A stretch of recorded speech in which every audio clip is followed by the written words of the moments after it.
Steve Williams. You solemnly swear affirm testimony about to give you the truth, the whole truth, and nothing but the truth, sir? Yes, sir, I do.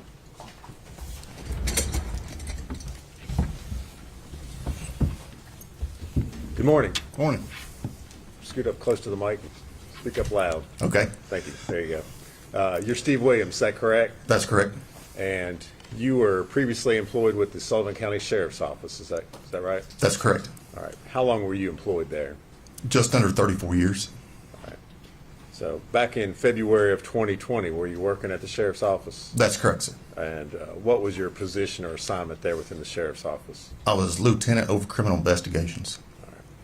And during that time in February of 2020, did you assist in the investigation of a missing child by the name of Evelyn Boswell? Yes, sir, I did. And specifically, did you participate in interviewing the defendant? Yes, I did. All right. Now, at the time at which you interviewed Miss Boswell, had other detectives already spoken with her? Yes, sir. Okay. And were you aware, did you know what she had already told them? Yes. All right. So, what was the information or what did you know about Evelyn's disappearance and Miss Boswell's involvement before you went in to talk with her? I just knew that she had told that her daughter was missing, that it come in through DCS that her daughter was missing, and we was trying to follow up on her daughter being missing. Okay. Where did you talk with her? At the sheriff's office in criminal investigations division in the interview room. Okay. And this interview room, does it have the ability to sit outside and listen to the interview as they're going on? Yes. All right. Did you listen to the interviews that were done by the other detectives? Some of them and parts of them. I can't say I heard every one of them. All right. And is this interview room located over at the Sheriff's Department? Yes, sir. And is that here in Blumpville and Sullivan County? Yes, sir. All right. When you went in to speak with her, let me ask you this, what was your approach in speaking with her? Did you take a different tack than the other detectives had taken, or? Well, I just went in and was just being nice to her and trying to talk with her, I reckon you'd say civilly and not browbeat her or anything. All right. And was your interview with her recorded? Yes, sir. And prior to coming to court here today, did you have a chance to watch that interview? Yes. And was it a true and accurate recording of that interview that you had with Megan Boswell? Yes, sir. All right. Judge, I'm going to move to introduce that as Exhibit 182. No objection. Before the visit, right before. And at this time, I would ask to play that for the jury.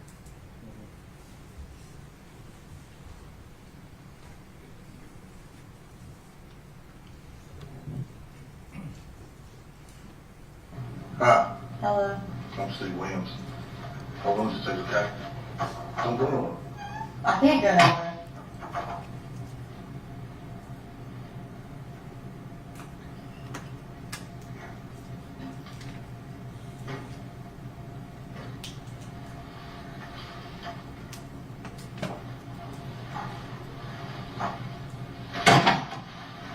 They've been talking to you about your child, right? Yeah.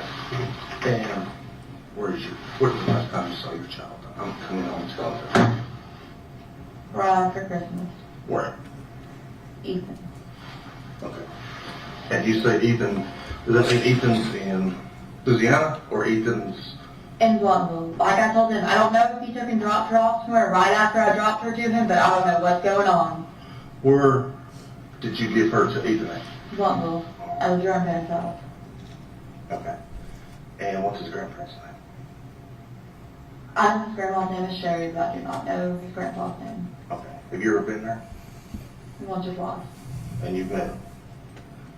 I've met Carl. And that's his grandfather? Yes. Okay.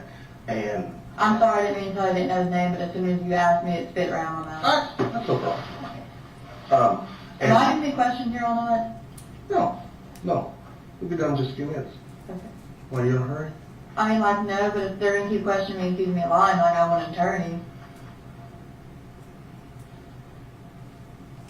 Okay. Because I'm not lied to them. Okay. Well, do you want to talk to me? Yeah. Okay. All right. So the last time you saw your child was at Ethan's, right? Mm-hmm. And you took your child to Ethan's grandparents' house, right? Right, but I never walked in. We stood in the driveway. Okay. And what was you driving? I was driving my Cruise that I don't have anymore. It was a red 2018 Cruise. It's like a little Chevy sedan. Yeah. Okay. And was Ethan staying there? I mean, I guess he was. I don't know. He just had me come up there. Did you see Ethan there? Yes. Okay. And did you see his grandfather there? No. Me and Ethan stood outside and talked. Kind of like away from the house. Okay. Like the house was like over here where he parked his car was like towards the trees of the house. And we were standing like towards this side of his car. Okay. And you dropped Evelyn? Mm-hmm. And Put the car in his car and everything. what kind of car was he driving? A 2018 Nissan Versa. It's black. Okay. And then that was Christmas Day, right? Mm-hmm. Okay. And then after Christmas Day, do you communicate with him again? He won't talk to me. But On New Year's Eve, and sort of on New Year's, I guess, me and him argue back and forth. on text message or, No, or actual? on the phone. Okay. So actually talking to Yes, each he would get mad and hang up, and then I'd call back, and he'd answer for a little bit, get mad and hang up, and then just quit answering. other. Did he say he had Evelyn then? Yes. And I left him tons of voicemails, and I was like, look, like, if you want me to leave where I'm at, like, I'll come spend New Year's with you and Evelyn, like, I just want us to be there as a family, you know what I mean? I was like, I'll come to where you are. Where was he at then? I think he was at his friend's house. Who's his friend? I don't know, to be honest with you. Friend around here or friend? Friend around here. Okay. And you don't know who his friend is? He doesn't tell me anything. Okay. How long have y'all dated before? Like 3 years, maybe 4. Okay. But you didn't 3 know years, his- yeah. And you didn't know his friend? No, I was never allowed to be around any of his friends. Okay. And then, did you ever call him and say, hey, where's Evelyn? It's been, I've tried to 2 call, weeks. and he won't answer. I would leave voice messages, he wouldn't call back. And honestly, like I was telling them, like I had Evelyn for like over a year, and he never checked on her, and I had to support her by myself. So when I got up here, I was like, you can take care of your daughter for a little bit. Not that I don't love my daughter, want to be with her, you know what I'm saying, but I was like, you don't help me at all. Like, I want you to see how it feels, so no help. so from he you. didn't help you financially or No. taking care of her? Because No. he was in the military. Yeah, like, he would never even be like, hey, like, is she okay? Or, like, try to check on her or help me at all. Does You he know? live in a house down there? I don't know. And you don't know where she's at? And the last time you saw her was Christmas? Right. Right. Have you went to his grandparents' house? And asked Yeah, them but where nobody was there when I went. she- Okay. Have you called them and asked them where she's at? Okay. And what brought you here today? I guess my dad called. So you still haven't heard from her, but somebody's called about her, Yeah. right? And you have no idea where she's at?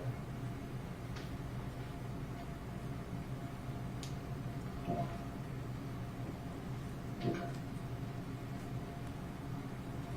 Have you tried to find her? I mean, yeah, like I called, you won't answer me. I didn't know he went back to the Army until today. Like, that was news to me when they came in here, like, oh, he's from Louisiana. Have you went to court No. to try? To be honest with you, I was really trying to be civil over it, and like I said, I supported her for like over a year, and I was like, if he wants to keep her for a little bit, like, that's fine by me, you know what I'm saying?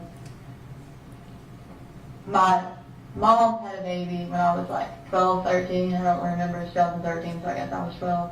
And like, I had to basically raise him. She was 2015, like, I had to basically raise her, you know what I'm saying? Right. It was like I had 3 kids all the time. Okay.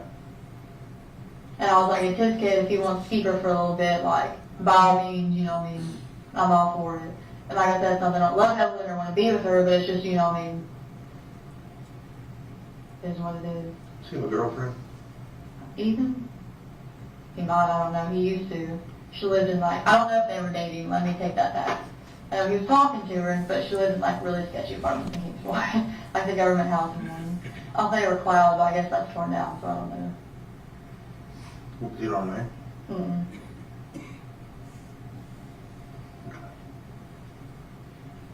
So if you was guessing where she was at, where would you say she was at? I don't know if he dropped her off somewhere or somebody or what he did, so I don't know. Well, but they have to be somebody he trusted to Right. drop her off, right? So who would you think that he would trust besides his grandparents? I don't really know, to be honest with you. I didn't know he really talked to his grandparents that much. Ethan never told me anything about his personal life. Like, especially after he got in the army, like, he just would not talk to me about it. I don't care how much I cried, he just would not talk to me about it, to be honest with you. Okay. And also when he comes in the army, he'd go like months without talking to me. I told him. Well, Before and after I had Evelyn. no, if you're in the military, sometimes you're out in the field and stuff like that. You can't just. Well, yeah, I understand that, but sometimes he would just get mad and just not talk to me. You know what I'm saying? Like long periods of time. And I know that wouldn't be. Right. Okay. So if you could help us right now find her, where would you tell us to look? I don't know who Ethan hangs out with. Does he have a Facebook? Yeah.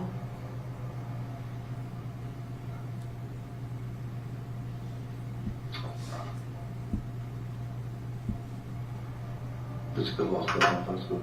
Not really.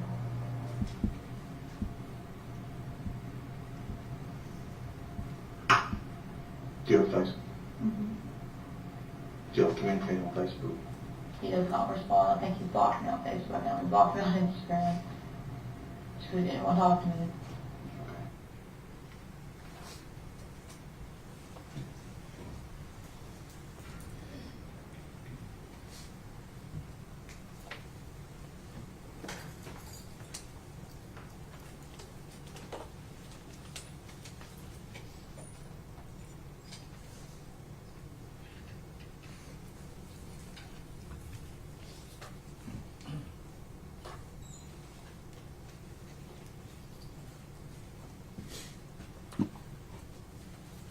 Did you participate in any other interviews with the defendant? No, sir. Okay. Did you do anything else as far as the investigation was concerned? I assisted other officers in the investigation. Okay. You continued to do other things? That's correct. All right. Thank you. If you would answer any questions Mr. Scott has for you.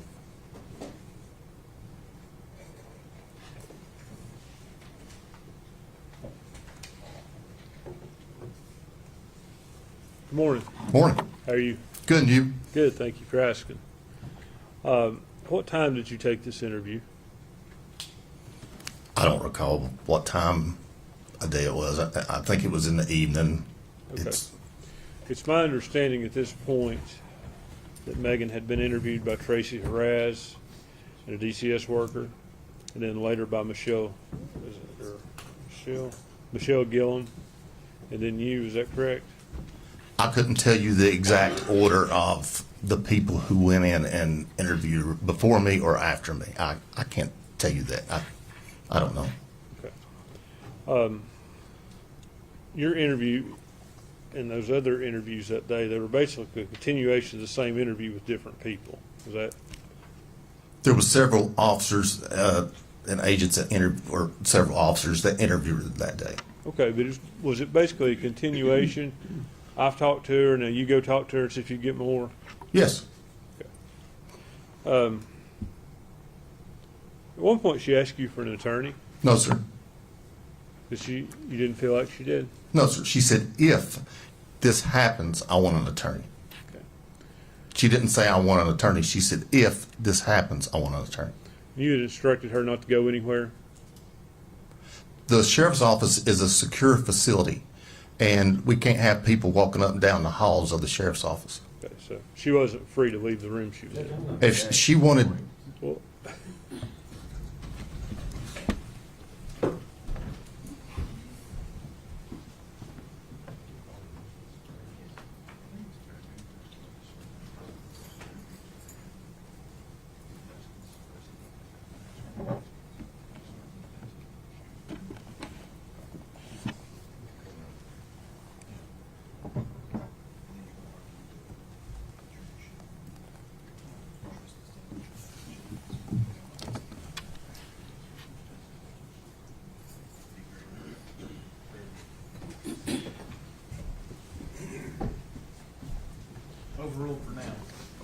after she asked for an attorney, let me ask you this, had she been Mirandized? Yes, she had. Did you do that? No, Do you know who did? no, sir. How do you know she had? Because we'd seen the interview. And we wouldn't be in there talking to her if she hadn't been Mirandized. But you don't know who did it, and you can't say that you did it. I can say that I didn't do it. You can say that you didn't do it, right? That's correct. But you can't say who did. No, sir. And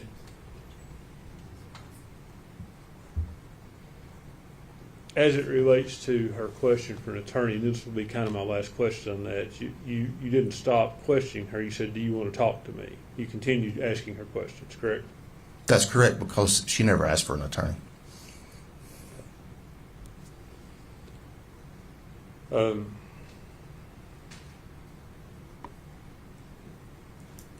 Was that the entirety of the interview we saw? Yes, I was walking out the door, and she asked me if she needed an attorney, and I can't answer that for her. So she asked you about that again? She asked me if she needed one, and I can't answer that for her. She's 18, old enough to go in the military, old enough to fight in war, so I can't answer that for her. She's an adult.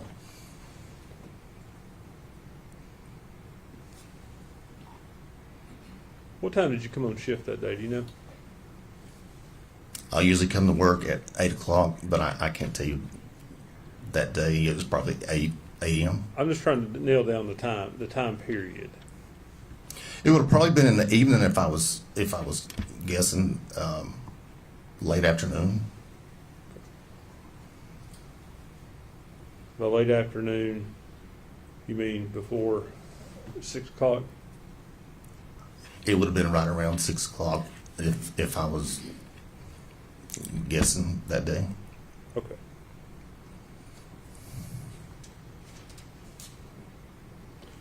Mr. Williams, thank you for being here. It's good to see you. Yes, sir. You too. Can you read her? Is he free to go? Yes. Yes, sir. Thank you for your testimony. Your release from entertaining is ready to go. Thank you, sir.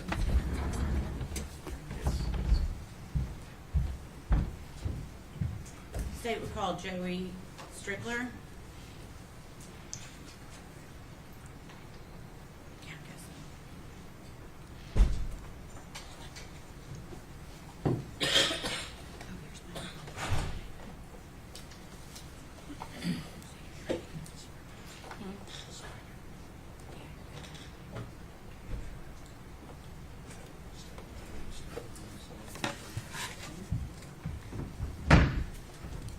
Raise your right hand. State your name. Joseph Strickler. You solemnly swear or affirm the testimony you're about to give will be the truth, the whole truth, and nothing but the truth. Yes.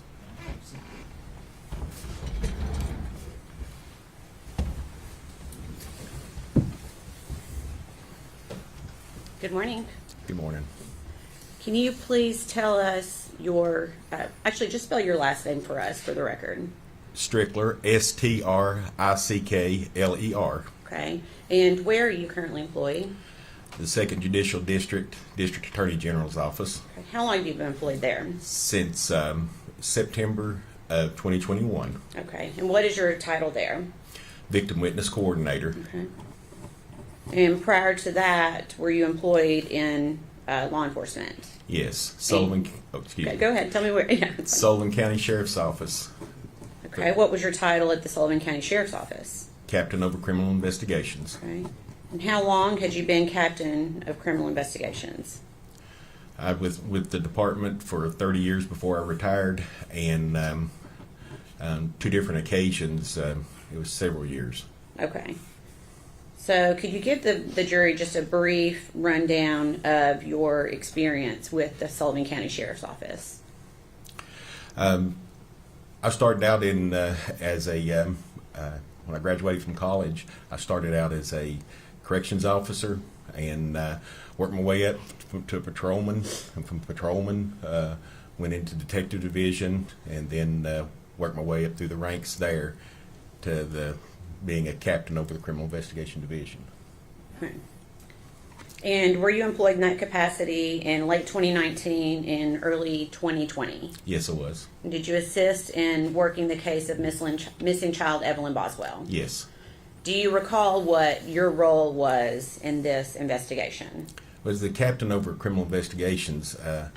My main duty was administrative, and basically what I was doing was being a conduit between our agency and the FBI, the TBI, the district attorney's office, the staff and command of the sheriff's office, and also helping out any way that I can with making sure they had the resources they needed and the manpower. Okay. So you're essentially a liaison between the different agencies that were working this investigation? That's correct. Okay. Did you personally interview Megan Boswell at some point? Yes, I did. And was that on February 20th of 2020? Yes, it was. Okay. That day, did you conduct more than one interview of the defendant? Yes. Okay. How many? 2. Okay. To your knowledge, and you may not know this, had the defendant been interviewed by anyone else that day prior to you speaking with her? Not to my knowledge. Okay. Where did these interviews take place? The Sullivan County Sheriff's Office Detective Division's interview room. Okay. And is that located in Sullivan County, Tennessee? Yes, it is. Was the interview video and audio recorded? Yes, it was. Okay. And who was present during the interview? Myself and Miss Boswell. Okay. Have you had an opportunity prior to court to fully watch both interviews in their entirety? Yes. Okay. So first we'll go to the first video. Is that a fair, since you've watched it, is it a fair and accurate representation of the first interview you conducted with Megan Boswell on February 20th, 2020? Yes. Okay. Your Honor, we'd ask that be made exhibit number 183. 183. Any objection? No, sir.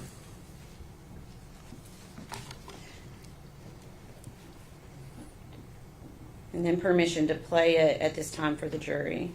Just 1 second. Okay.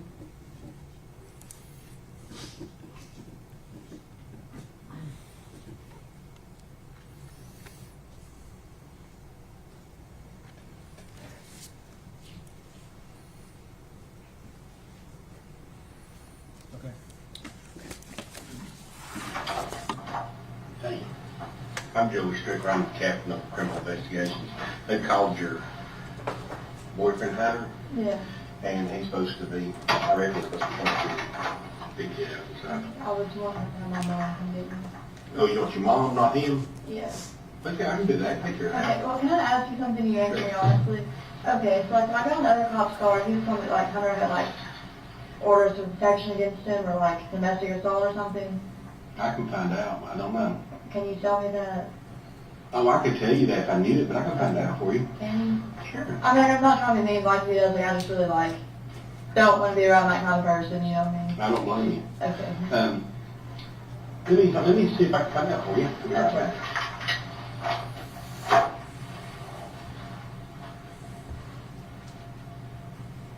Hey, Bryce.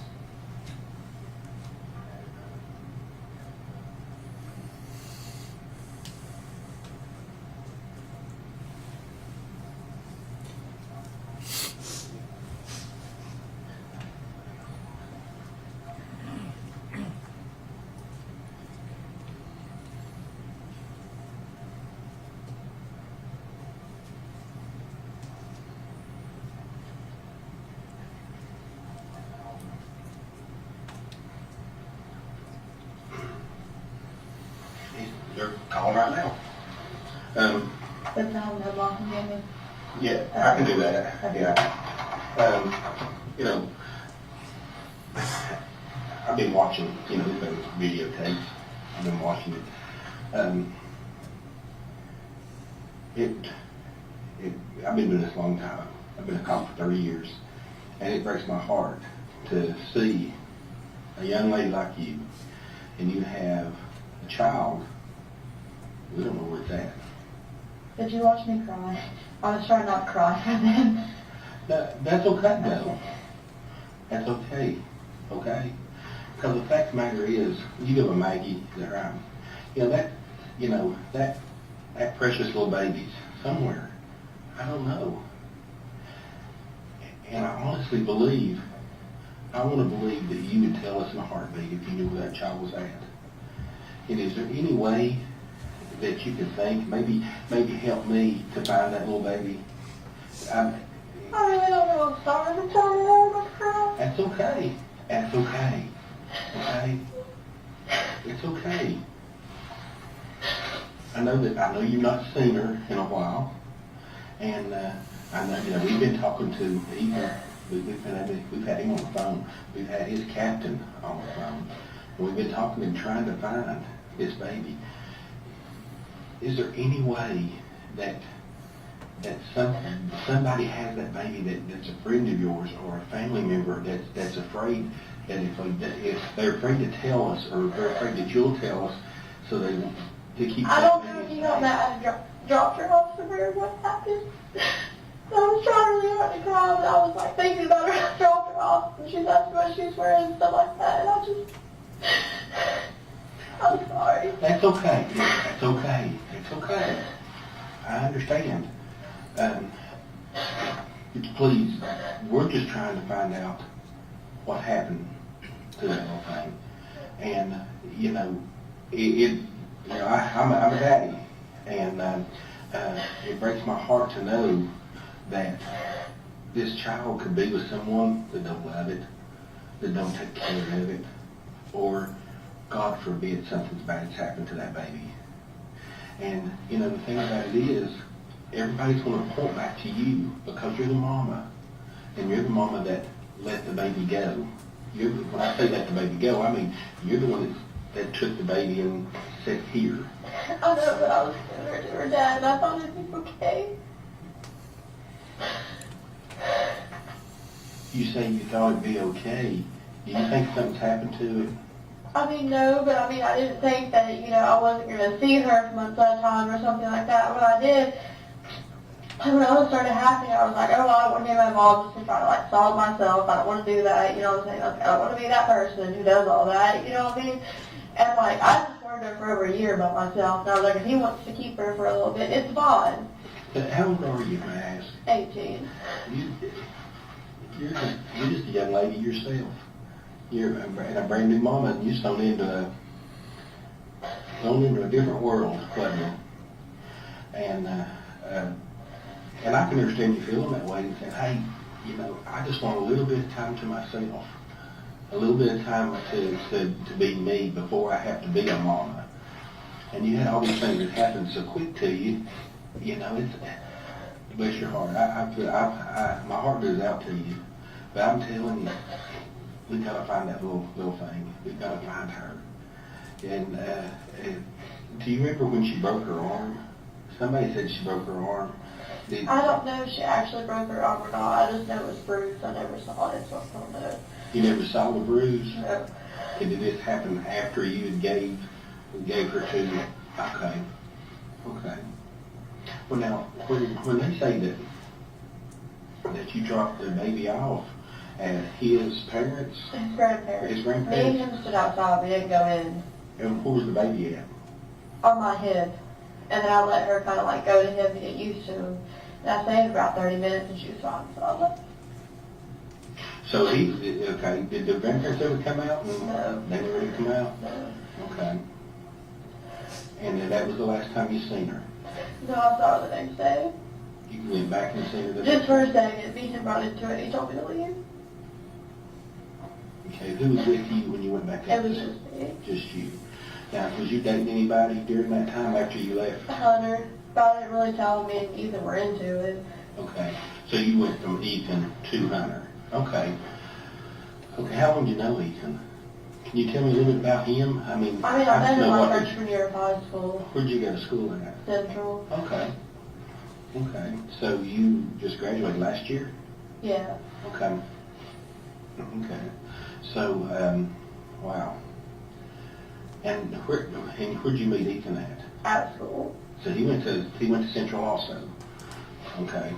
And then he got in. He joined the Army. Is that correct? Okay.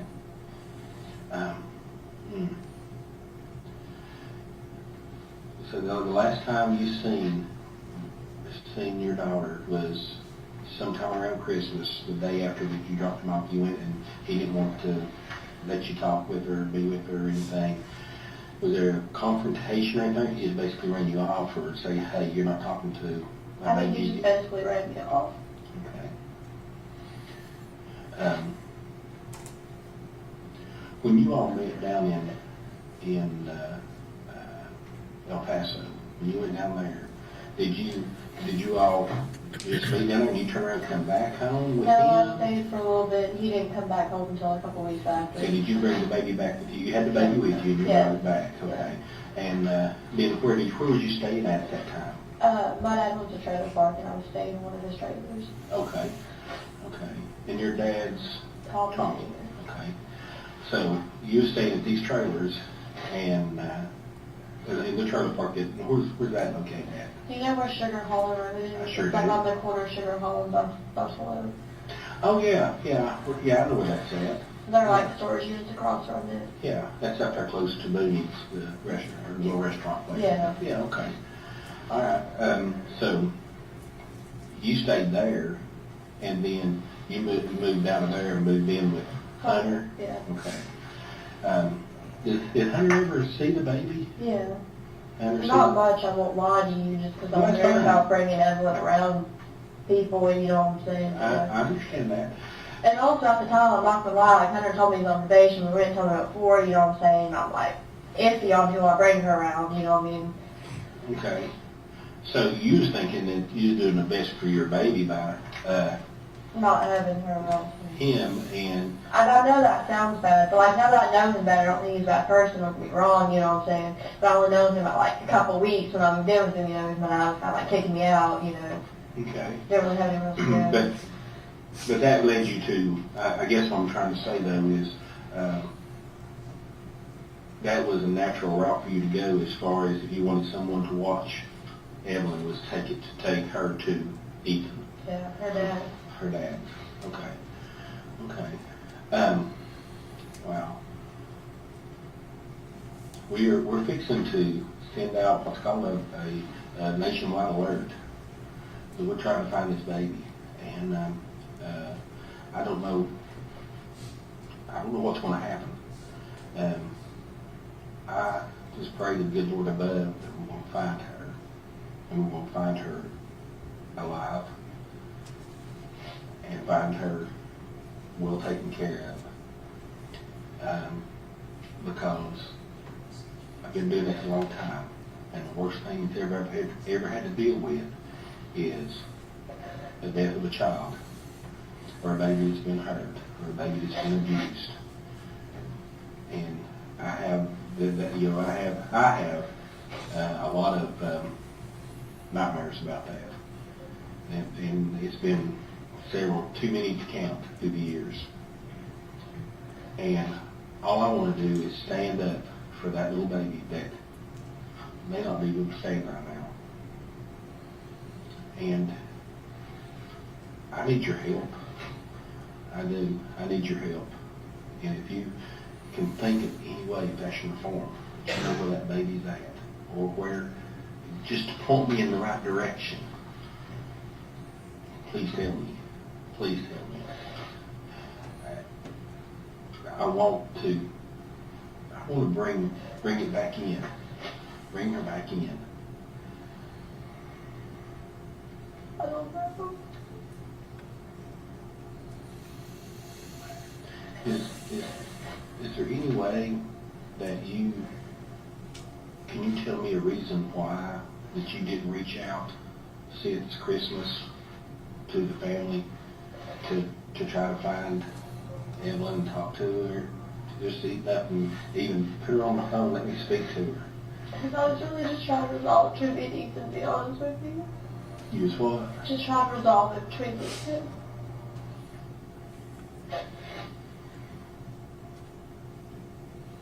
So, tell me what you think. What do you think's happened? I don't know if he's taken her in contract with someone else for one. You think you could have hurt her? No. Did you hurt her? No. Would Hunter hurt her? No. He used to get like mad and like threaten me all the time, but he never actually like did anything. You know what I mean? Did he ever show any aggression or anger toward your little baby? Not that I know of, no. You never seen that? No. You said that she had a bruise on her arm earlier. How did she, do you know how that bruise happened? That you think is, maybe, Fell off the bed. That's what I was told. where at? At Ethan. Did that happen? Did you ever see the bruise and stuff? You never did see the bruise or the broke arm or anything like that? So you did have some telephone conversation apparently Yeah. with Ethan about her. Yeah. Okay. Well, this is weird because the thing that we're being told is that by him, he's like, I've not seen her. He has seen her, I swear to you, he has. And when you last time you seen that little thing, On Christmas Eve, Mhm. he had her then, so I had her for a little bit on Christmas. So me and my family and Hunter went to Pigeon Forge every second night to hang that Christmas Day. And I went, I got her stuff and I got her. And I got, like the stuff that my brother got her and stuff, and I took it to him. they're on off of Hartown. Did you get to see her that day? Yeah. I What had did her you for a take? couple of hours. What did you take to her that day? I don't know what my brother got her, but I got her like a little horse and like baby shark stuff and clothes and just stuff like that. So sad.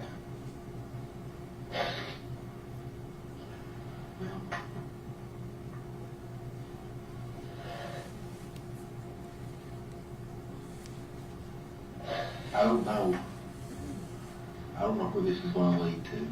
Like I've told you before, I've been doing it a long time, and in cases like this, the fingers point toward mama, and it points toward you because, for one reason, is that you willingly took the baby to Ethan. I understand why. I mean, you're telling me why you did that, but then of course he's not saying something didn't happen there. It was not right. That's what he said, of course. We got to find the baby. We've got to find Evelyn. Got to find her. Take care of her. And if it's a situation where, you know, that you don't feel like that you can take care of her, then I promise you, we'll find some people to take care of her, that little thing for you. And I promise you that. We'll do everything we can to get you help and get her help to take care of her. But we got to find her. When you all find her, does this mean I won't come see over anymore? No, it doesn't mean that at all. Does not mean that at all. But I can tell you this, if you think for a second, there's a little sliver that you might know where she might be. Well,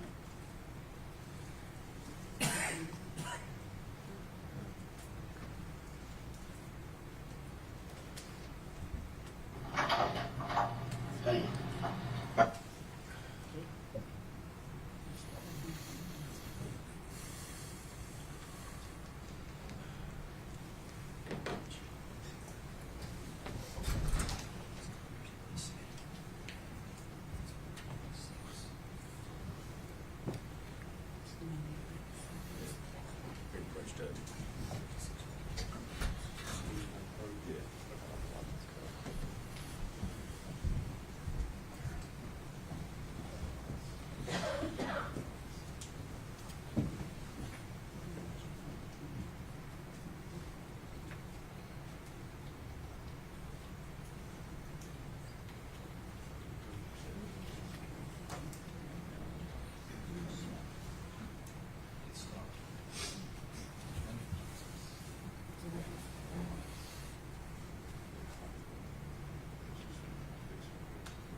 Ladies and gentlemen, go with the officer, please. One stand, please.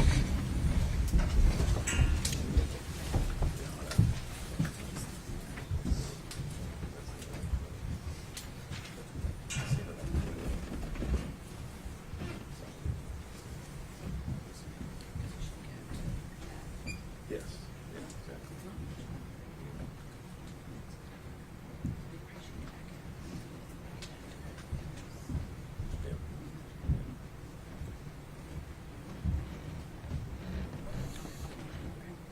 You may be seated, thank you. We'll be recessed up 10, 15 minutes. If you can step down. Just don't discuss your testimony.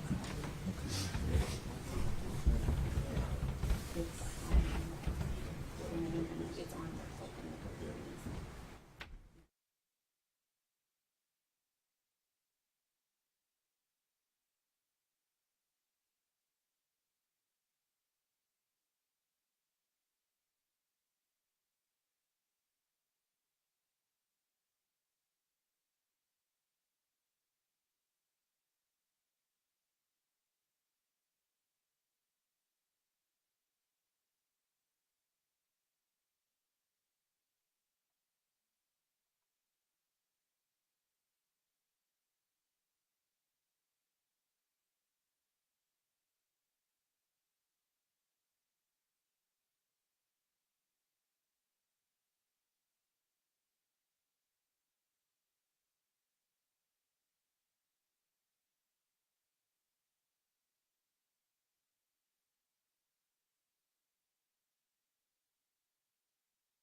Everyone stand, please.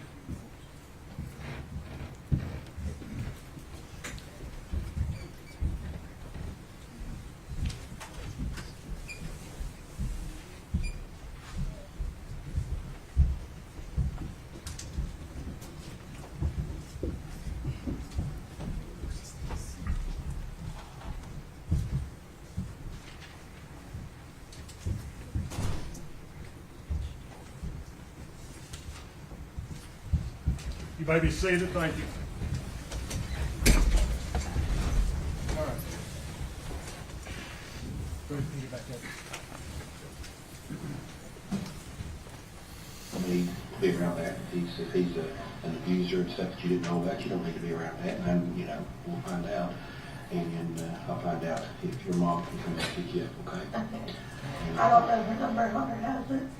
Who has it? Hunter does, that's why I'm asking if you can call her and tell her to come get me. Oh, okay, tell her to come, okay. We'll find out. Thank you. No problem.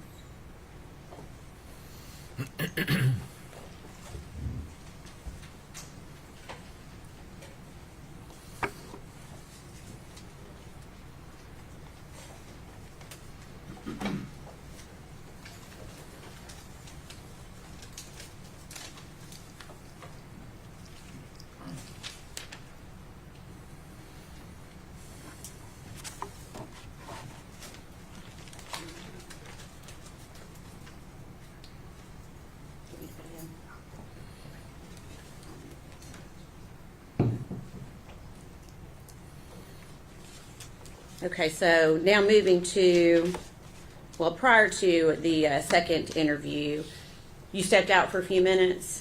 Yes. Okay. Any idea of how long you were out before you came back into the room? I'm sorry, I don't remember. Okay, you don't remember? No. Okay, and that's fine. So the second video, you also had an opportunity to watch it in its entirety, Yes. and it is also a fair and accurate representation of the second interview you conducted with Megan Boswell on February 20th, 2020. Yes. We'd ask that that may be made exhibit number 184, please. Objection. All right, before exhibit 184.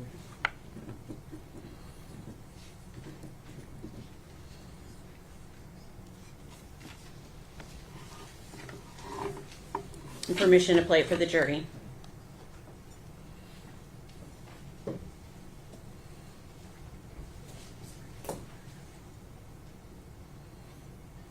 I have, I got some, I've been a couple long time, and I've got some my own opinions about this stuff. But, just, something's just not adding up. It's just not adding up. And, if there's something that, you think in your mind, anyway, that's informed that you could think that. Well, I was talking to Dad today. He's already talked to Mom, and that she said when all this story goes down, she was going to have to disappear, that she was going to go to jail. I don't know what's going on. Your mom ever done something? I don't know. That's all he told me today. I don't know what's going on. So Tommy told you that And then all this started going on, because he called her the night before he called you all, and he told her what he was going to do, and then she said, well, you can't do that. This is what he told me, like, I'll have to disappear. I can't come back to that. I don't know what. I hope she didn't do anything too. See, but I thought Ethan had the baby. I thought he was too good, but this is just what my dad told me this morning. I promise you, I talked to him on the phone on my way down here, because I called my grandma first. I wanted to stop down there for a thing up here. I've never had to talk to you, I just wanted to stop. And he called me and started telling me. So Tommy told you that he has talked to, No, this was before he called up here, okay, but he has talked to your mom. a couple days ago. And that, he told me that he lied to her, well, Anthony, and said that DCS was going to do a whole visit on Elijah because he thought that she was going to resolve it. And so he basically, but what he said to Angel, man, help me with this.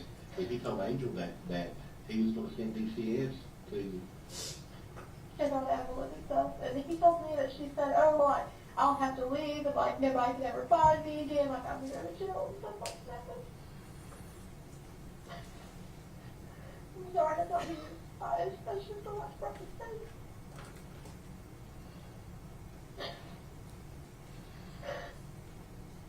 okay, and then Angel said that she was going to run, but she was going to leave and stuff. Well, that's what she told Dad, apparently. And Dad told me that, he lied to her and said that DCS was going to come do a checkup on Elijah so he could get him from her, my little brother. And then when they met at Eagles, that, like, she was crying and, like, wouldn't say anything to Dad or anything like that. Okay. And she was kind of freaking out.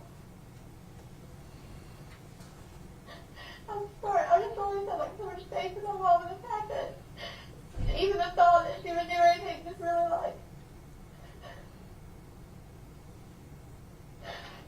I'm sorry, that's why my first question was, hey, have you all talked to her?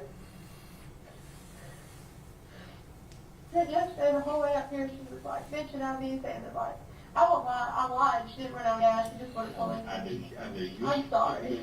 You wouldn't tell them, that's hard work, but you wouldn't tell them the truth. I'm so. sorry. But she was like bitching at me and saying that she wasn't coming up here, she didn't want you to be like seen, blah, blah, blah, stuff like that. You didn't want it. Want to be seen, She wanted to be okay. stuff like that. Do you think she's in that car, that BMW? Yeah, Was the last time you seen her, she was in the BMW? yeah, so she got me out to Evelyn shelter. Oh, okay. That was the day that you walked up here. Yeah. Okay.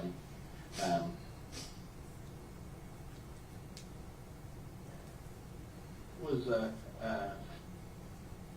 McLeod with her? Yeah, Did he drive or did she drive? he usually drives. Did he? He usually drive it? He was driving that day. Okay, and whose car is that? Whose Beamer is that? Well, Hunter gave it to her, but he didn't get the title find over there. Okay, so that car should be in Hunter's name? I think it's his brother's name, that's why he didn't get the title find over there. It was Hunter's car, but Tanner was gonna buy it, and then Tanner backed out on it. And you got bad, did you be wrecked or something in the front end? Yeah, on like the passenger side fender wheel, I guess. Like it's kind of like popped out, and it's kind of bit into the headlights, a lot dimmer on that side. Okay. But that's who it should be in, okay. And, Well, Tanner's first name is Austin. I mean, I don't know if you all know that, but it's Austin. I'm sure we got that. And McLeod usually driving? Yeah. I'm gonna ask you a couple questions with that, because I'm just trying to clarify things. Are they just ate up the dope? I mean, he is. I don't. Listen, if I'm gonna tell you something, Maggie. I've got a girl. I've got a daughter, and my daughter she's old now. She's 25 years old. But I love my daughter dearly. I want to ask you something. Do you love your little girl? Yeah. Look, I'll call your heart. Okay. That's one thing. Okay. Now, that's what I'm getting to. Then we need you to help us. Because everybody, we are trying our best to find her. You know, and I'll be honest with you, I don't care one bit about putting anybody in jail or anything. I want her back. If I can get her back, and we can get you straightened out in your life and everything good together, y'all can come back together again. There's no doubt in my mind that we can work those things out. No doubt in my mind we can work those things out. But we gotta get her back. I know. And so, with that being said, I just want you to be completely honest with me. No more feeling or anything like that. Completely honest. Are they running dope? Are they just using heavy? What's their drug They're control? just using. She doesn't. I don't know what she does. The only thing that she'll admit to me is that she's very pot. Okay. Other than that, I don't know, to be honest with you. There were a few times that like Dad and I would went go get like Elijah when she'd be with Bill and stuff like that, and she had birds on her and stuff like that. Oh, really? I mean, I don't know like if that helps at all or anything, but I mean, she normally like on her arms and stuff like that. Oh, man. Yeah.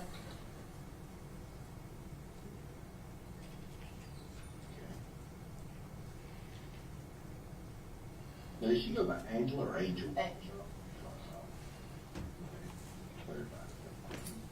So, if you had to, if you had to lay it all on the table, okay, I got one shot to find my baby and to get my baby back, where would you go? They were trying to take me up in Mendoza yesterday before I came in here, and I kept telling her, like, turn over, go up on the road. If you won't take me up there, I'll call them, they'll come get me. They won't take you to Mendoza? Yeah, Why? I don't know. Do you have any friends in Mendoza? No, You ever been to Mendoza? no. But they want to take you there.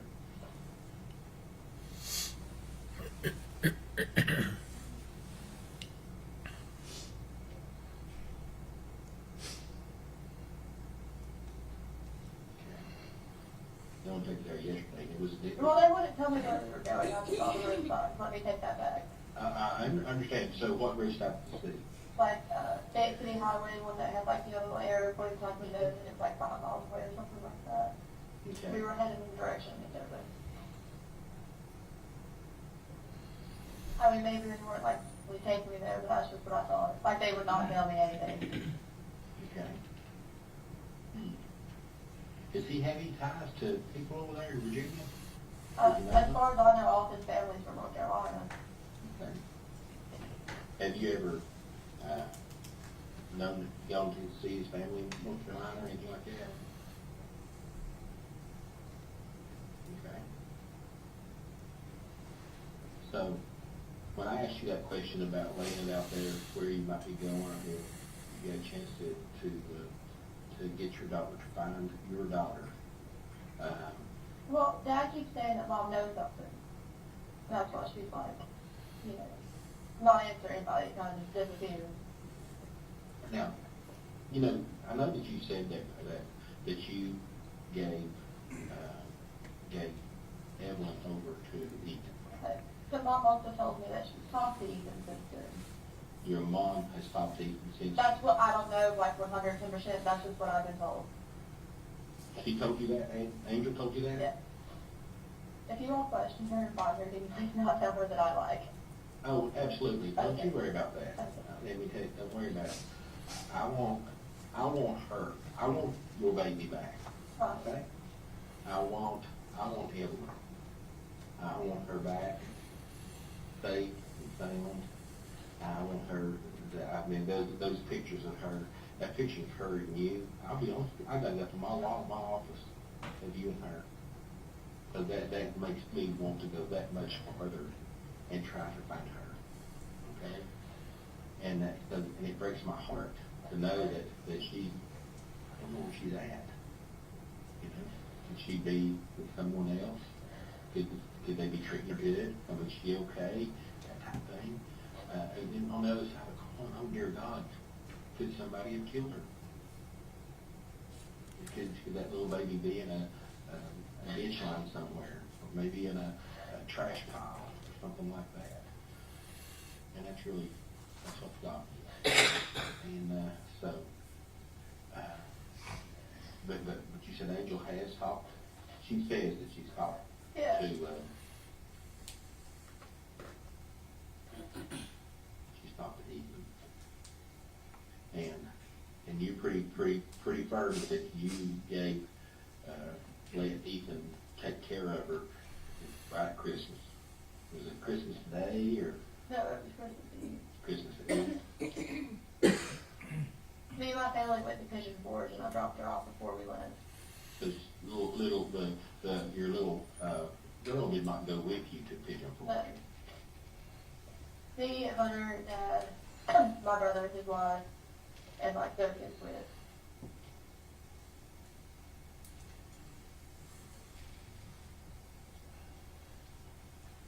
Where'd y'all go to when y'all did your Fort just asking? We went out to eat at Olive Garden, and then we went for a go-kart, and then, we all stayed at Margaritaville Island then.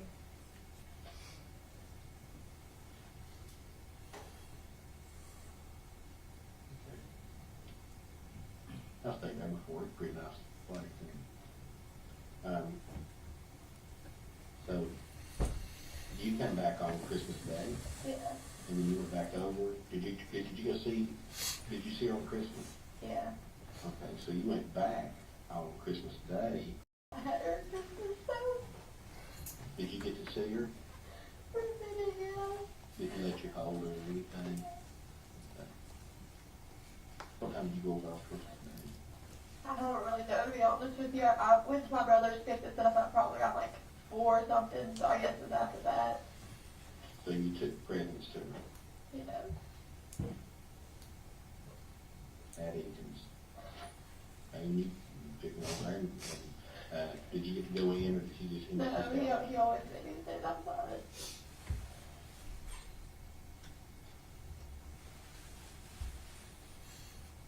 And then you got, took the little girl Christmas presents, and then you got to hold her a minute, and then you gave her back. Yeah. Is there a reason why you just didn't say, come on, you're going back with Mama? She started reaching for him, but I didn't want to take her from him. She started reaching for him. Yeah. I just thought she wanted to be there. I didn't want to take her. And honestly, like, I just wanted to pray. That's all I wanted. Who took you over there? Hunter rode with me. No, Hunter sat in the car. Not exactly at the bottom. But you drove from here. He drove back. But you drove over and he. Yes, he drove back.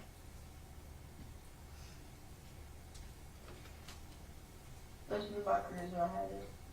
Okay.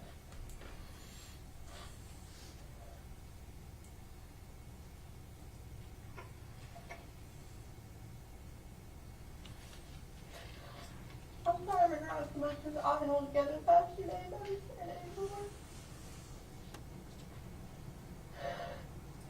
You've been through hell and back, and you're still in it. You're still in hell. I mean, you really are. The whole fact of not knowing where your baby is at. Oh my gosh, I know it's heart wrenching. And you know,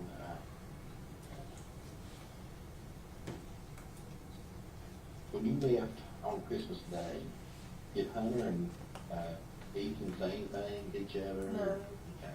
And, Hunter didn't get out of the car. Well, Hunter only got out of the car and walked around the front to get in the car. On the driver's side.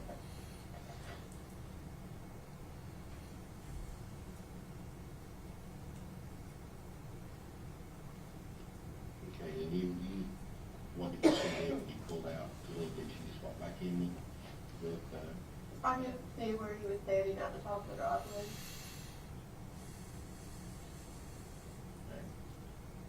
and then he was just holding her when you pulled away? Yeah. Did y'all have any words or anything, or any anger words? I mean, we argued, yeah. What did you argue about that day? Well, I called him and I was like, I want to come see him for a little bit. And I was like, if you don't want to go with me, that's fine. We were at his mom's house at the time.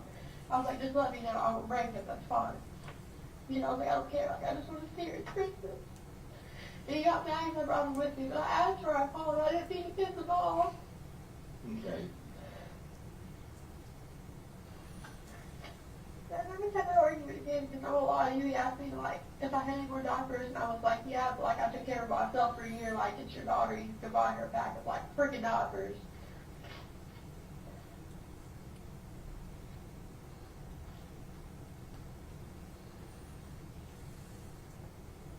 I'm sorry, I know that sounds bad. It's not that I want to be without anything. It's just, you know.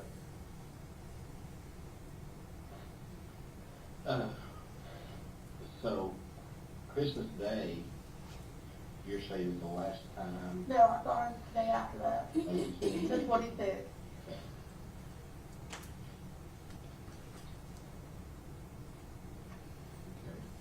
And when did you see her over at Ethan's then? Yeah. He was pulling out the driveway and I pulled in for him to pull out. He had her with, he had her. Yeah, that's cute. he got me out for a second, me because we're arguing, because he's like, you can't just show up here and stuff like that. And I mean, we just got into it escalating from there, and then he told me that I had to leave or he was calling cops, so I left.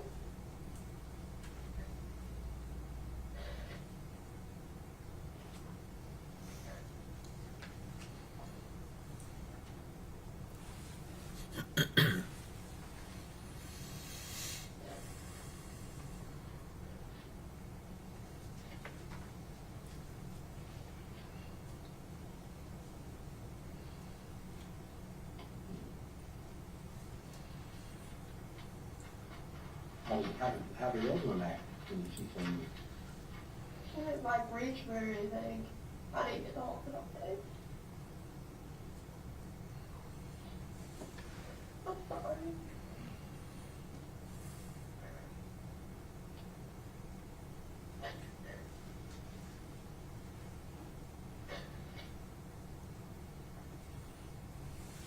Was anybody with you then? Yeah.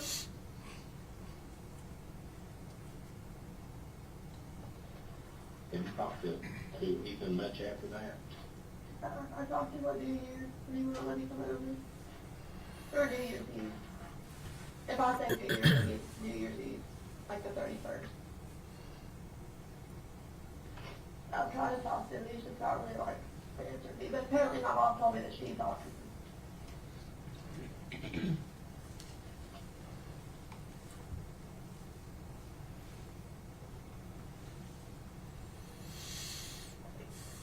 You think your mom talked to him during that time right there? She told me she had been talking to him.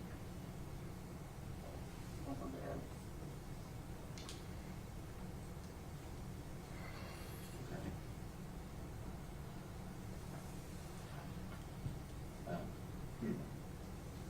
So you not talked to Ethan, you talked to Ethan on New Year's Eve, Yeah. and Ethan said that your mom had been talking to him. No, she said that. Oh, I'm sorry. Mom had said she had been talking to him. Yeah. And did Ethan ever tell you that she'd been talking? No.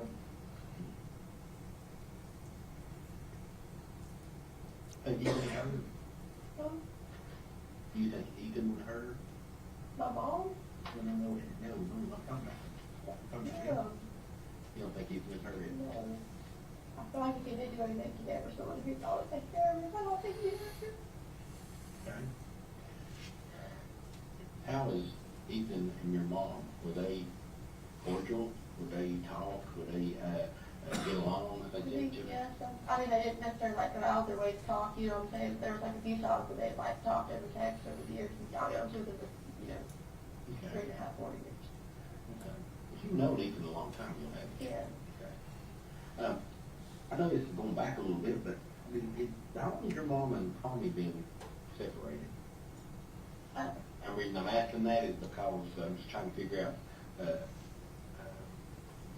Well, okay, they got like a divorce, I think, in like 2014, 2015. I'm not entirely sure, to be honest. I think it was 2014, but Charlotte wasn't born yet, but my little sister. But they had a baby after that. And I mean, they were like living together and stuff like that. But if you're talking about as far as like divorce or Legal, something, yeah. I think like 2014. when did they finally make a split? And, you know, Tommy and your mom, and she go her way and he went his. Whenever his Ashley's birthday, I think it was June of 2018. Oh, so this has been relatively fairly recent then. Okay. Yeah, it was June 2018, after Ashley's birthday, that. June 2018? I don't know the, I would be June 2018, I don't know the exact date. It was at the beginning of June. Okay. I know that I was over there on Father's Day and she was there. So she had been there before June 14th, because that's when Father's Day is, right? It is. Yeah, so she had been there before that. Okay. All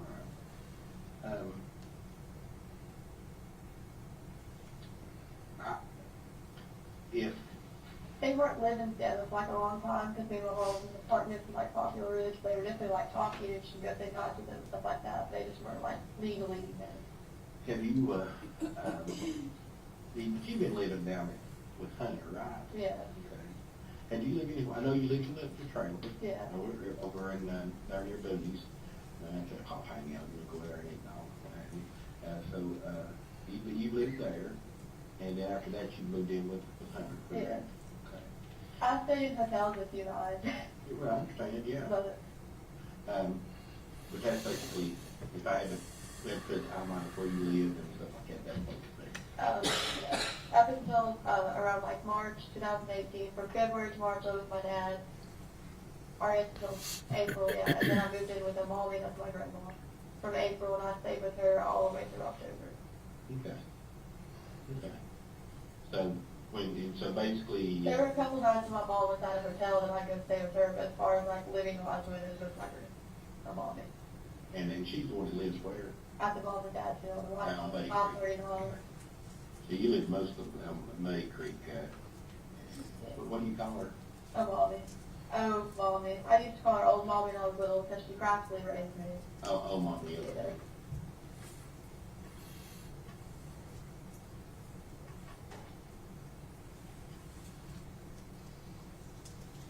You lived there with her from, when'd you say? April to October. I stayed a couple of nights with her after I got my trailer though, because I'm that was great.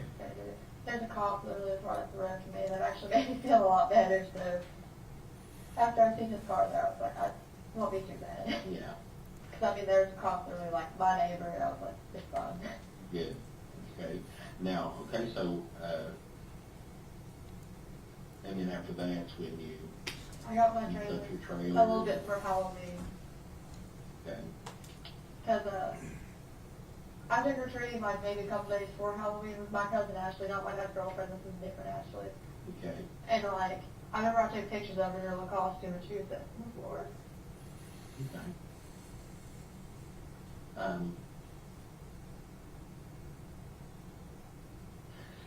You know, people ask questions, of course.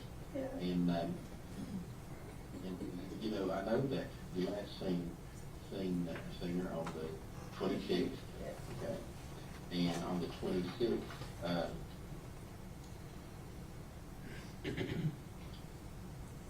on the 26th, okay, the last time you saw her. So, all this has transpired. If you had to answer a question like this,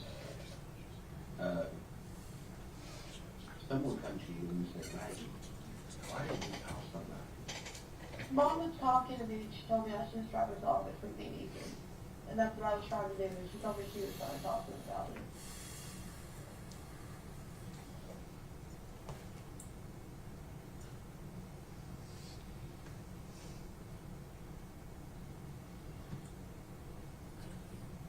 You did it again.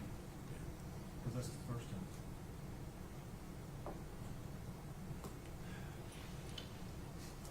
All right. Ladies and gentlemen, your lunch is back there.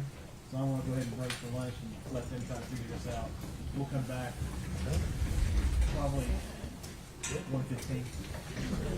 One thing, please.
We can bring the jury in if they're ready.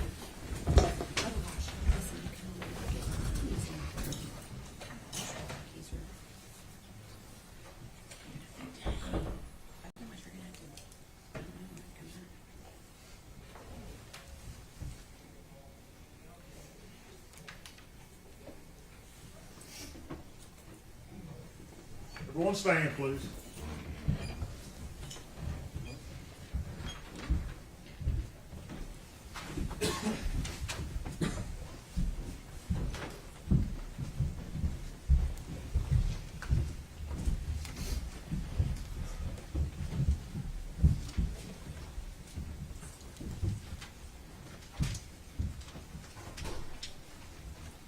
You may be seated. Thank you.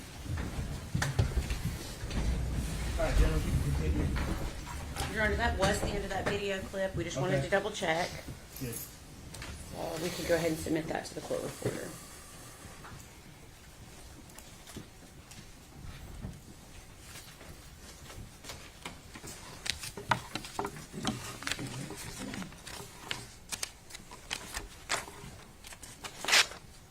It was exhibit number 184. Okay. Okay. Anything else that you did personally involving this investigation other than continuing to be a liaison between the different agencies involved? That's it.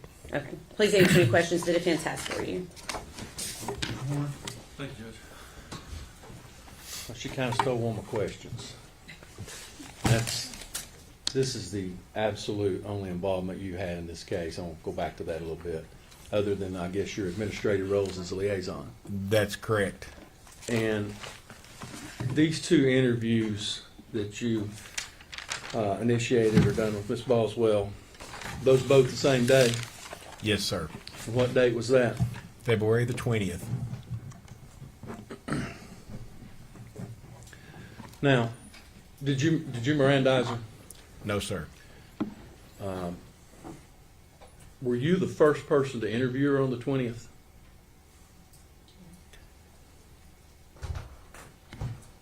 If there was more after me, I believe so. So you believe you might have been, would that have been the first interview we watched? I think so. And that would have been before Detective Gillum or Lieutenant Williams? I'm not for sure of the time. I'm sorry, I think those were different dates. Well, I'm sorry, I can't answer that. that's okay. Do you recall anybody else interviewing Megan that day? No, sir. So it was just you and you alone? I believe so. And then you interviewed her a second time on the same day? That's correct. And how much space was in between those two interviews? How much time? I'm sorry, I don't recall that.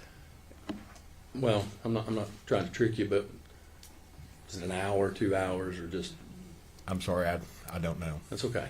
You interviewed her on the first one, and I imagine you stepped out of the office for some time. Would that be a fair statement? I can't. Been 5 years. I'm sorry, I can't. That's okay. You eventually come back and interview That's her. correct. That's correct. She never left No, and came back for a second interview. not to my knowledge. No. Be safe to assume she just sat there until the second interview occurred. Correct. Okay. Do you remember what time that was? No, I sure don't. What would have been your normal duty hours that day? With an investigation like that, it could have been at any given time. I don't know. My normal work day would be like 0800 to 5 o'clock in the evening, but it could have been prior to that or even after. Possibility that these interviews could have occurred after 5 p.m. Yes, You just don't know. correct. Fair enough. Have just a second, Judge. Yes.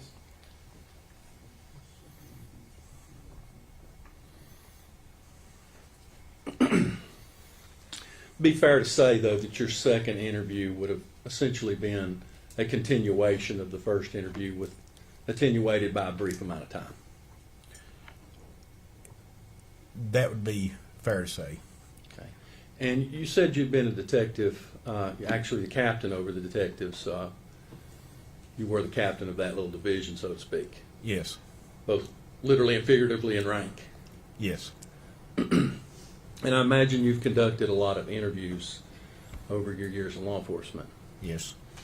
At the onset of this first interview, we hear Megan ask about her boyfriend, and you indicate that he's coming down to see her. Yes. And she represents she doesn't want that to happen. Correct. Did that have any significance to you as an investigator?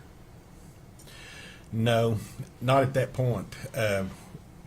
During the course of the investigation, I was doing my best to either get new information or to clarify other information. So when she said that, that's when I believe I stepped out to ask to make have a phone call made by another detective for her. And would that be to just prevent the boyfriend from coming down? She was wanting to see her mother, if I remember correctly, wanting her mother to pick her up. And not her boyfriend? Correct. And that never resonated with you of why would she not want that? Objection to speculation. Sustained. Okay, Judge. Can I just say?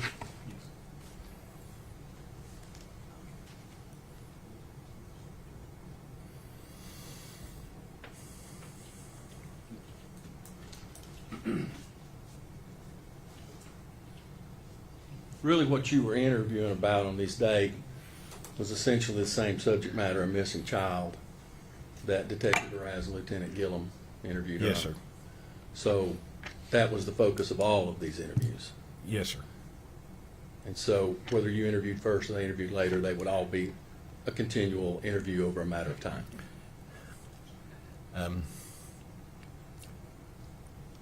It was a continuing effort.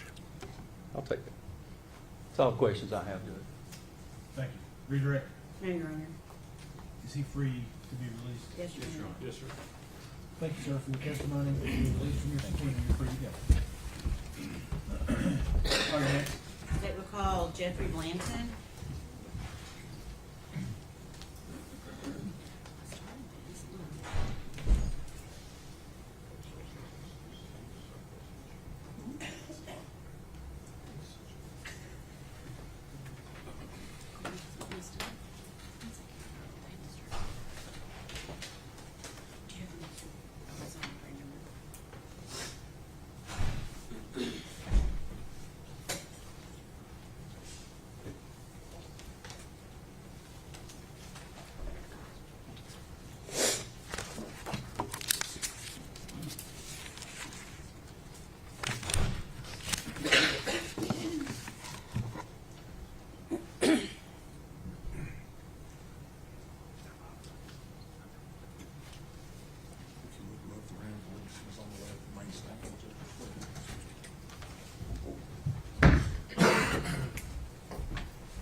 Raise your right hand. State your name. Jeff Blanton. You solemnly swear affirm testimony about to give the truth, the whole truth, and nothing but the truth. Yes, sir. Absolutely.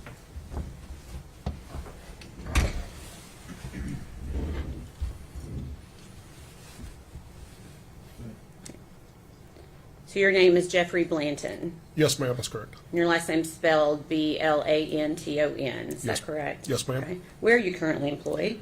I'm currently employed by East Tennessee State University. Okay. And what is your title there? I'm the Associate Vice President of Administration and Operations Okay. How long have you been with ETSU? since January of 2021. Okay. And is that where you were employed in late 2019 and early 2020? No, ma'am, it was not. Okay. Where were you employed during that time? By the Federal Bureau of Investigation. Okay. In what capacity? At that time, I was the supervisory senior resident agent in charge of the Upper East Tennessee. Okay. And how long did you work for the FBI? Just shy of 25 years. Okay. Were you always employed with Upper East Tennessee Division? No, ma'am, I've traveled other Okay. places. Okay. Were you a member of the state or Safe Streets Task Force? Yes, ma'am. I actually started the Safe Streets Task Force in Johnson City in 2012, and during 2019, I supervised the Safe Streets Task Okay. Force. Can you tell the jury what that is? Yes, the Safe Streets Task Force is made up of federal, state, and local officers and agents, and the purpose of the task force is to combat violent crimes. The typical violent crime you would think of in bank robbery, drugs, extortions, and we also got involved in crimes against children as it relates to the Lindbergh Law from 1932. Okay. And were you employed in that capacity on that task force along with the FBI when you were asked to aid in the investigation of missing child Evelyn Boswell? Yes, ma'am, I was. Okay. What were you tasked with doing? Detective Strickler from the Sullivan County Sheriff's Office notified me that there was a missing child in Sullivan County under the tender age, which by statute is 12 years old. Okay. That gives the FBI jurisdictional authority to assist local agencies in trying to find that missing child. Okay. So I actually didn't have any agents available to come talk with Detective Strickler, so myself and another task force officer came here to the Sullivan County Sheriff's Office and met with Detective Strickler in regards to missing juvenile. Okay. So in order for it, to make sure I'm clear, in order for the FBI to be able to have jurisdiction and to provide aid, it needs to be a child 12 years of age or younger. By our policy, we use the Lindbergh Law, the tender age law of 12, Okay. it gives us jurisdiction to work those cases. Okay. However, we're not restricted by that if someone asks for help either. Okay. So tender age being 12 or under 12? Or younger, yes, ma'am, Okay. that's correct. And at some point in the investigation, did you yourself speak with Megan Boswell, the defendant? Yes, ma'am, I did. Okay. Was anyone else present when you spoke with Megan Boswell? Yes, ma'am. Task Force Officer Todd Wilcox who Okay. was also present during that interview. Okay. And what agency was Todd Wilcox employed with? Todd was assigned full-time to the FBI Safe Streets Task Force, but his home office was the Irwin Police Department. Okay. And on February 19th, 2020, is that when the interview took place with Megan Boswell, with Todd Wilcox being present as well? Yes, ma'am, that's correct. And where did that interview take place? That interview occurred here at the Sullivan County Sheriff's Office. Okay. And where in the sheriff's office did it occur? There was a room, I'm going to assume it was an interview room outside of the detective's offices. Okay. Is that located in Sullivan County, Tennessee? Yes, ma'am, it is. Okay. Was this interview video or audio recorded? No, ma'am. Okay. And can you explain to the jury why it was not? Certainly. FBI policy does not allow us to audio or video record interviews outside of FBI space. Okay. If we are in FBI space, then certainly that's an option, but this interview was not recorded. Okay. Let's see.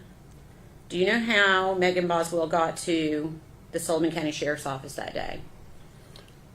I don't have, she spoke with me, she said voluntarily, but I'm not sure exactly if someone dropped her off, if she Okay. walked there, I don't know how she got there. Okay. So you sat down with an interview with her, and what did she tell you regarding her missing child, Evelyn Boswell? She told me and Agent Wilcox that she had last seen Evelyn Boswell on December the 25th of 2019. Okay. And where did she say she had last seen Evelyn? She last saw Evelyn at the residence of Ethan Perry's grandparents. I believe their names were Carl and Sherry. Okay. And did she state that she left Evelyn there, or did she state that she took Evelyn back after she went to that residence? Yes, ma'am. I'll back up a little bit. The 25th is the last time she said that she saw her. Okay. She did tell me that she dropped her off at the residence on the 24th of December, the day before. Okay. Was she able to give you an exact address of where she said Ethan was staying? No, ma'am, she could not. Okay. Did she say when she went to Carl and Sherry Perry's residence whether or not anyone was with her? When she dropped Evelyn off on the 24th of December, The 24th, okay. yes, ma'am, she indicated that she did that alone, that no one was with her when she Alone. dropped her off. Okay. Did she tell you what she did after she dropped Evelyn off that day? Yes, ma'am. She informed me that she and her family then went with her boyfriend at the time, a fellow by the name of Hunter Woods, Okay. that Hunter and her family went to Margaritaville in Pigeon Forge, spent the night in Margaritaville, and then came back to the Sullivan County area on December the 25th. Okay.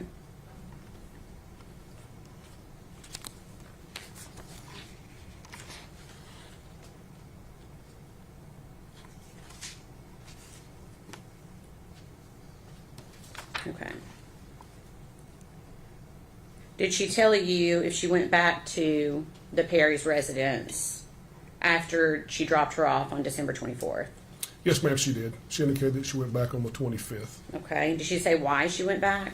Yes, ma'am. Upon returning from Pigeon Forge, Margaritaville at Pigeon Forge, Miss Boswell indicated that she stopped by Tommy's house, I think Tommy Boswell Jr., if I Okay. remember correctly, and picked up some Christmas presents for Evelyn Boswell. Okay. On the 25th, she and her boyfriend, Mr. Woods, took the presents to the Perry's residence to drop them off for Evelyn. Okay. And did she say whether or not they went into the house that day?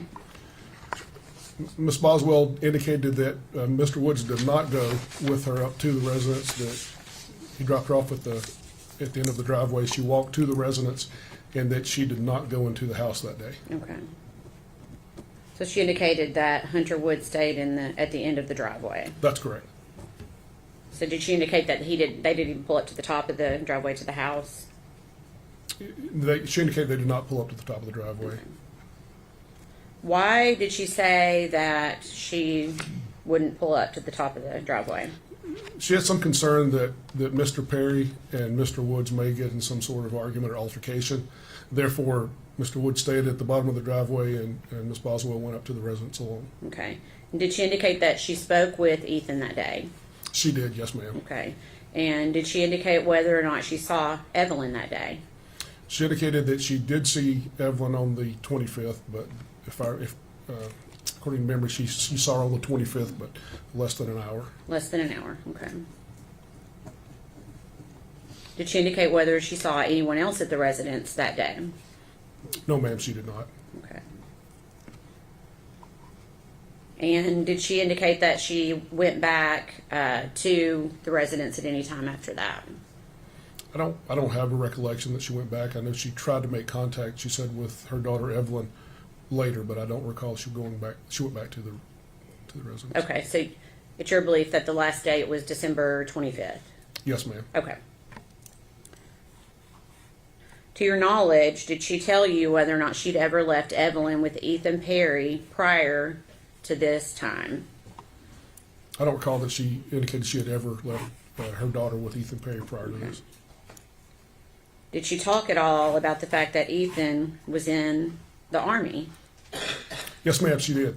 Okay. What did she say about that? She told me that Ethan was in the Army, that he was home on break, and that she was going to let her daughter Evelyn stay with Ethan, who she indicated was his biological father, for the holiday.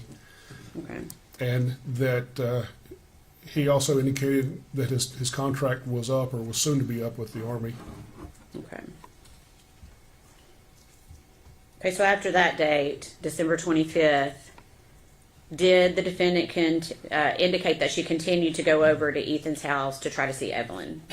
No, ma'am, she did not. Okay. So did she tell you she did not try to go back over? Yes, ma'am, I recall having a conversation, and she said that she called, I think on New Year's Eve, Okay. but that she did not see Evelyn. There was some discussion, she indicated, between her at some point. I don't know if it was the 24th or 25th. I don't recall specifically. Maybe both days. She said they did get to an argument. That Mr. Perry said that he was going to try to get custody. Okay. So she's telling you that Ethan had threatened her. With attempting to get custody of Evelyn, yes, Okay. ma'am. Okay. Did she show you any proof of any custody paperwork at any time? She did not. I recall asking her who the biological father was on the birth certificate, and she indicated that it was not Mr. Perry. but I don't have any recollection of who that person was, if Okay. listed at all. So at some point she told you Ethan Perry was not the father. Not listed on the birth certificate. Not listed on the birth certificate. Okay, I apologize. Okay. So, did Megan ever say why she hadn't contacted law enforcement when she could not get in touch with Ethan Perry? Yes, ma'am, she did. I asked that question, and she said that because Mr. Perry had made threats that he would attempt to gain custody of the child, Okay. that she was fearful if she went to law enforcement that would further anger him and bolster his case about getting custody of the child. Okay.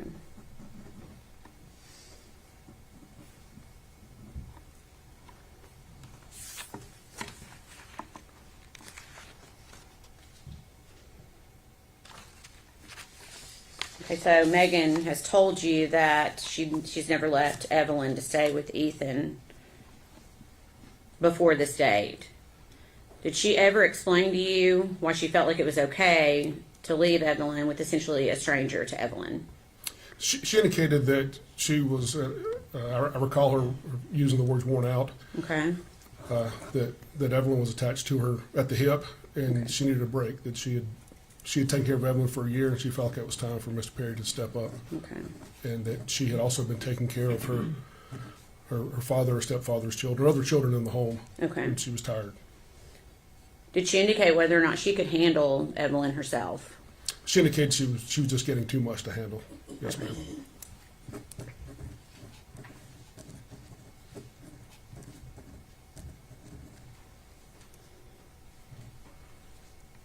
Did you explain to Megan Boswell that the repercussions of lying to an FBI agent? Yes, ma'am, I did. Did she indicate that she understood? Yes, ma'am, she did verbally. Okay. Did she ever tell you she wanted to correct any of the information that she had given you? No, ma'am, I went through all of the information in the notes that were taken and read them back to Miss Boswell, and she indicated she had nothing to correct. Okay.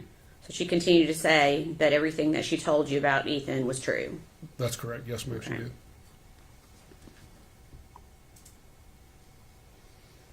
During this interview, can you describe Megan Boswell's demeanor? Yes, ma'am. Megan Boswell was very matter of fact, completely unemotional. It seemed to be unattached to the gravity of trying to locate a 1-year-old child at the time. She did show some emotion, began to tear up a little when I told her that she could be charged with a felony pursuant to lying to an agent if what she was saying was not true. Okay.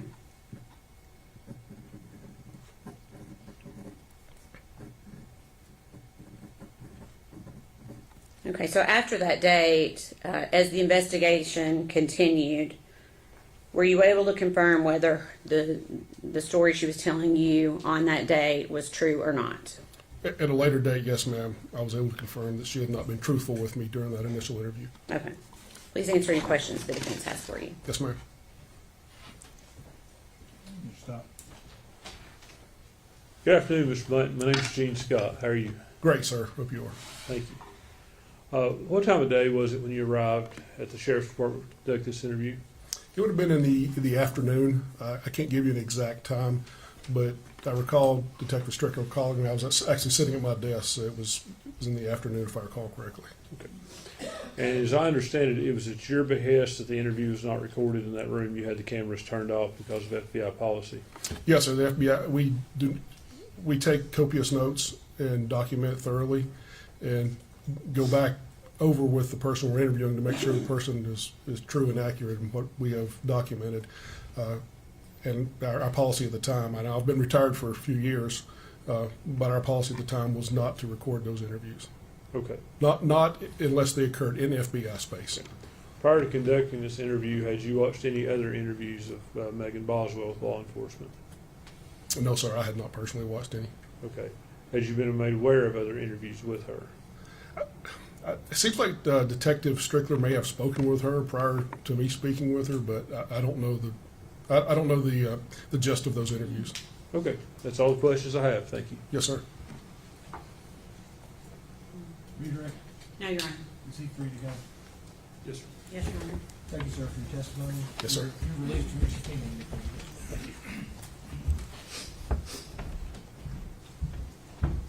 Next. State would call David Gratz.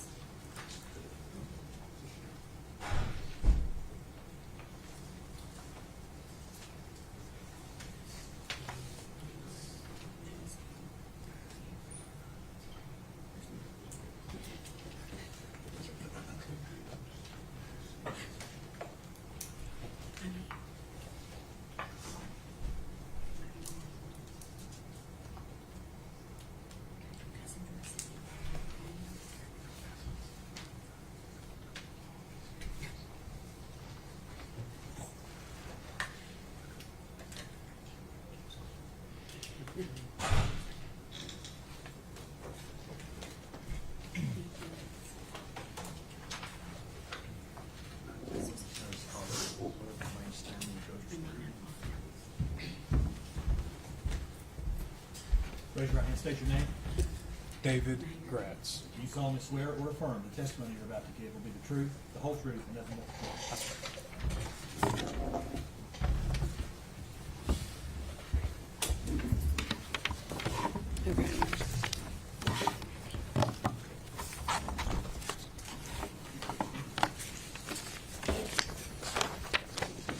Thank you. Please tell the jury your name and please spell your last name for them, please. My name is David Gratz. It's spelled Gratz. Okay. Where are you currently employed?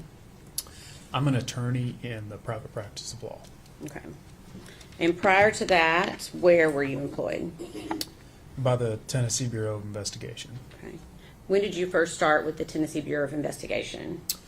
In August of 2019. Okay. And what was your title during that time? I was a special agent criminal investigator. Okay. Can you give the jury a brief summation of what that job entails? Yes, I was assigned to the criminal investigation division. So it's what a larger department might call like a major crimes unit. So we investigated things like death investigations, missing persons, adults and children, officer-involved shootings, and public corruption. If you can also just give the jury a brief summation of your education up until the point of starting your first job. So I graduated from East Tennessee State University with a bachelor's degree in 2011. I continued on and went to law school at Lincoln Memorial University School of Law and graduated with a law degree in 2014. And do you want me to go into my first employment? Please. My first position was with the District Attorney General's office in the 3rd Judicial District, primarily assigned in Morristown. Okay. And then you went to the TBI thereafter. Is that right? That's correct. Okay. And were you employed with the Tennessee Bureau of Investigation in February of 2020? Yes, I was. And were you called to assist in the investigation of missing child Evelyn Boswell? Yes, I was. Okay. Which agency requested the Tennessee Bureau of Investigation's help? Initially, it was called in by the Sullivan County Sheriff's Office for us to assist in an investigation of a missing child. And later, we were formally requested in writing to assist by the District Attorney General based office. Okay.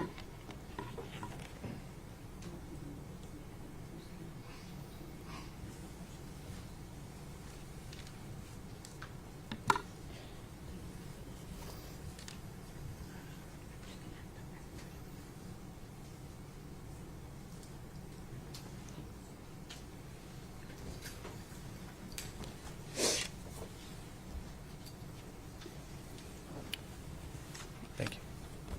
I'm handing you a document. Do you recognize that? Yes, I do. Okay. What is it? This is a formal request for investigation, commonly issued by district attorney generals throughout the state to request the TBI to investigate facts and circumstances of a potential crime. Okay. And is that how the Tennessee Bureau of Investigation essentially is officially called in to investigations? In a lot of what CID does, yes, we are requested by the District Attorney General. Okay. And on this specific request, what were you being asked to do? It's essentially just to gather the facts and circumstances of the whereabouts of a missing child. Okay. That was Evelyn Boswell. Okay. Were you given any background information to help you start your investigation? And like most cases, you receive very little background information. Initially, I was just essentially told that she was missing, that her mother had been located, and law enforcement had talked to her at that point. And I think that's about all I was told initially. Okay. Then we can pass that back. We're not going to put that into evidence. I just wanted you to be able to see that document. Thank you. Thank you.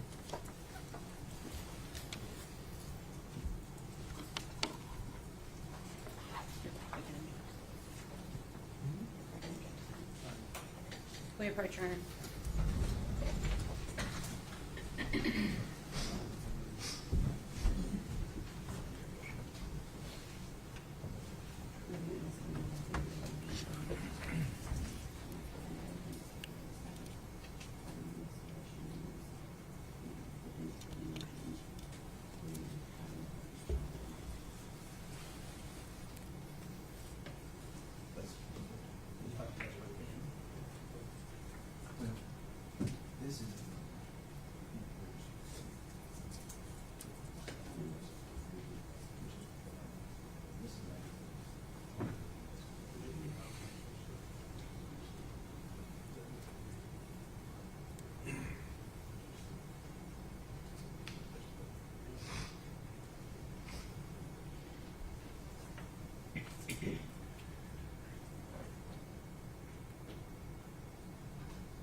I'm going to pass you a document.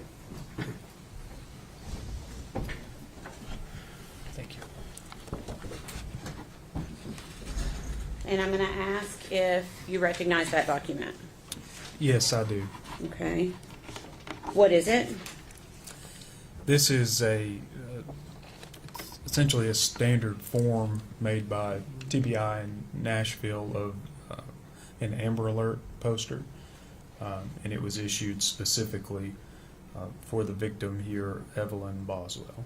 Okay. Is that a fair and accurate representation of the Amber Alert that was prepared and in regards to missing child Evelyn Boswell?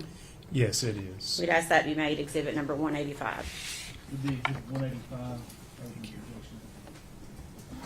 Defense.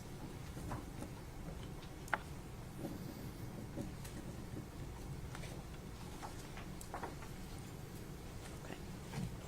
And permission to publish, Your Honor.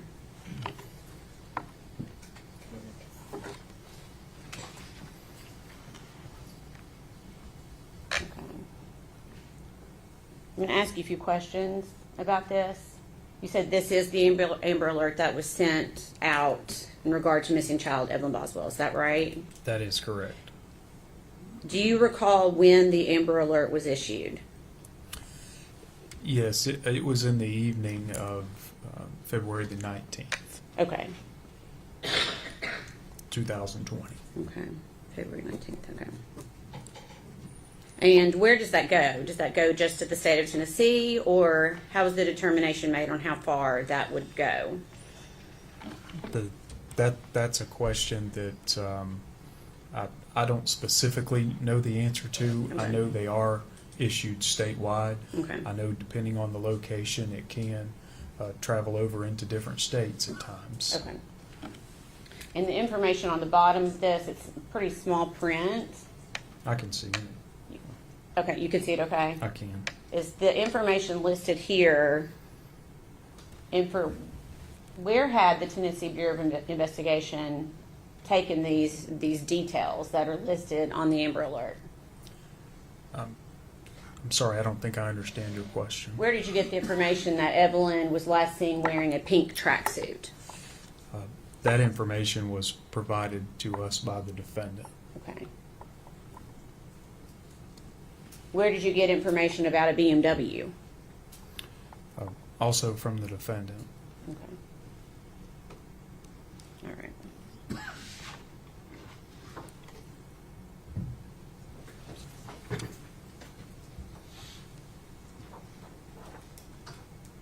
Okay.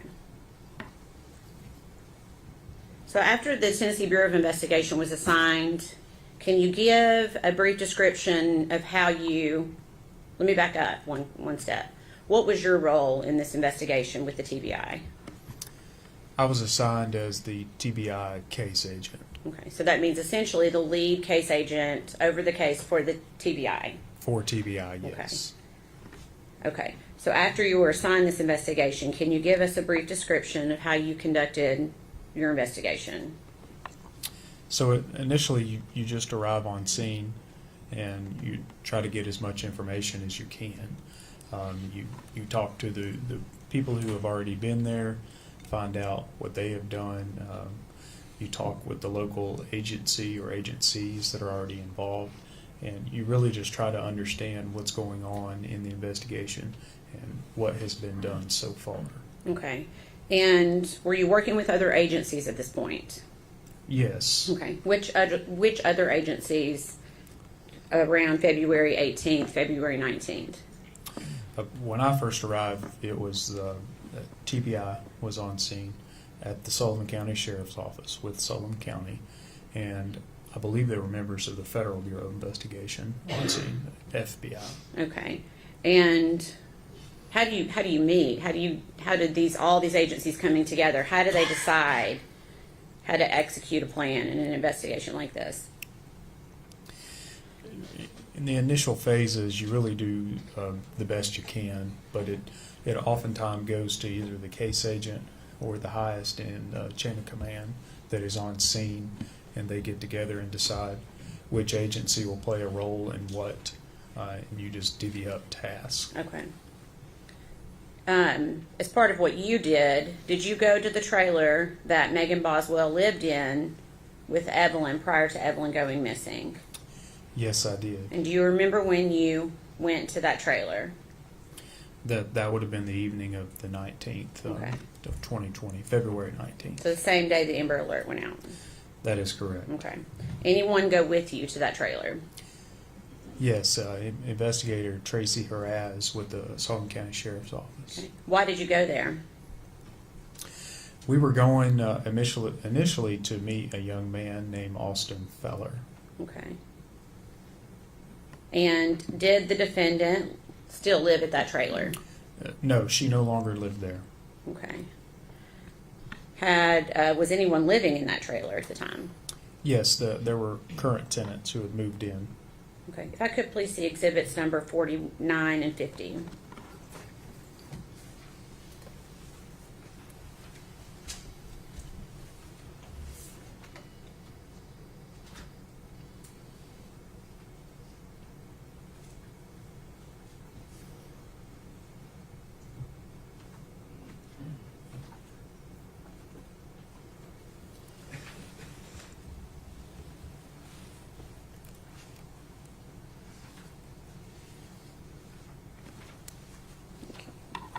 I'm going to show you two documents that have already been introduced into evidence. Is this the trailer that you were describing as being the defendant's trailer? Yes, Okay. Just another view. Is that an accurate view of that trailer? it is. Okay. And do you know the street address for that trailer? I believe it's at 976 Sugar Hollow Road. Okay. Is that located in Sullivan County, Tennessee? It is. Okay. Were you able to determine who actually owned the trailer? Yes, I believe it belonged to the defendant's family, either her dad or her brother, some type of association owned it. Okay. Were you able to determine if the defendant had left any property behind when she moved out? Yes, we learned that there was still some property at the site. And were you given consent to search that site and or anything attached to that property? Yes, we were given consent to search a small outbuilding that was right there next to that trailer. Okay. And did you also conduct a search outside the trailer? I did, yes. What were you looking for? Any signs of disturbed dirt, anything that would lead us to believe that the victim may still be there, or anything that would lead us to her current whereabouts. Okay. Did you find Evelyn? No, we did not. Did you find anything else that was significant to the investigation regarding anything associated with Evelyn? Well, we did inside of the shed that was next to the trailer. Okay. So, what did you find in the shed? A stroller that had been left behind. Okay. I'm going to show you two photographs.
Do you still have the photographs? All right, objection's overruled. Yes, you. I do. You still have the photographs? Okay. I do. Okay. Do you recognize those photographs? Yes. What is it? These are two photographs of the stroller we found that evening. Okay. And were you able to determine whose property that was? Yes, this belonged to the defendant. Okay. So when you say belonged to the defendant, you found it where again? In the shed that's essentially not attached, but very close to the trailer where the defendant was living. Okay. So it did not buy, you said there were new tenants in that trailer. That is correct. Okay. Did they indicate that was their stroller? No, they.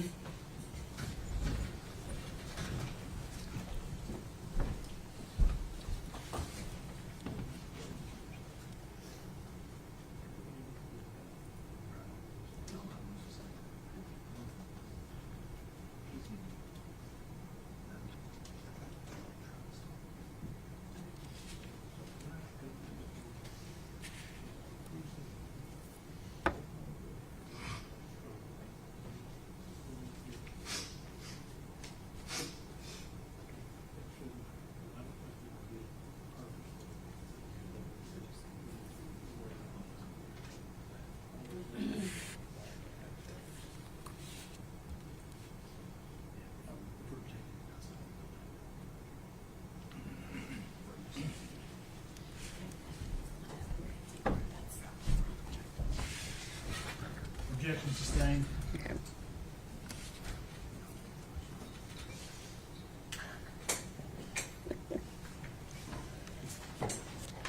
Did you locate anything else of relevance to this investigation inside the shed? Not that I can recall. At this time, we're going to, well, let me ask this. The photographs, are they fair and accurate representation of how the stroller appeared on that date? Yes. Okay. We'd ask those be made, if possible, collective exhibit number 186. The collective 186 over defendant's objection.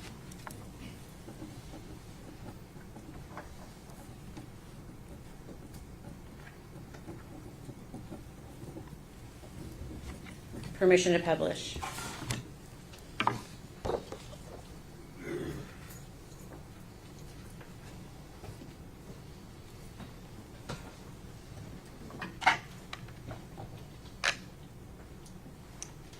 And is this the stroller that was inside the shed that day? Yes, it is. Okay. And is this just a side view of that same stroller? Correct. Okay.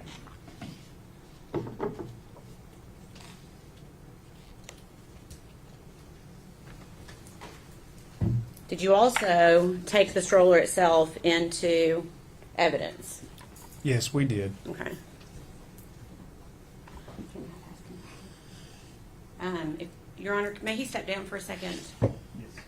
On the- on the- Okay. If you could step down to where the microphone is. And I'm going to ask if you can identify this piece, if you can recognize what that is. Yes, I recognize that. Okay, and what is it? It's the stroller we found at the defendant's former trailer. Okay. We'd ask that be made exhibit number 187. Be full exhibit 187 over objection.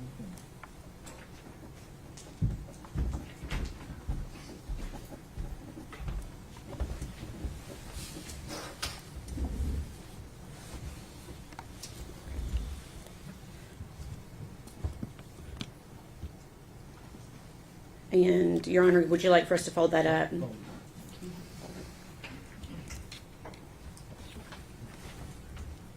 They're not always the easiest. Ooh, good job.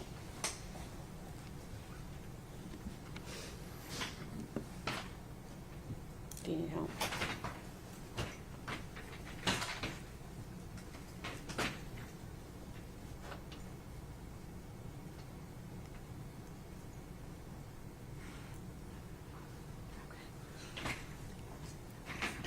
Just roll it up. See if we can roll it under the table. And that'll work. There you go. Thank you. So I'm assuming, was law enforcement working long hours during these first few days? Absolutely. Okay. Did you attempt to interview the defendant about Evelyn? Yes, later that night. Okay. And what would the date have been for that? When we attempted the interview, it was on February 19th of 2020. Okay. And about what time did that interview start? Shortly before midnight and continued on into the early morning hours of February the 20th Okay. Where did it take place? at the sheriff's office here in Blumpville. Okay. Was this interview audio or video recorded? I believe that interview was audio only recorded. Okay. And is that office that you interviewed located in Sullivan County, Tennessee? Yes, it is. Okay. Prior to talking with the defendant, did you Mirandize her? I did. Did she agree to speak with you? She did. During this interview, did she tell you the last time that she saw Evelyn? Yes, she did. Okay. When did she say she last saw Evelyn? The day after Christmas, on the 26th of December, 2019. Okay. Where did she say she saw Evelyn?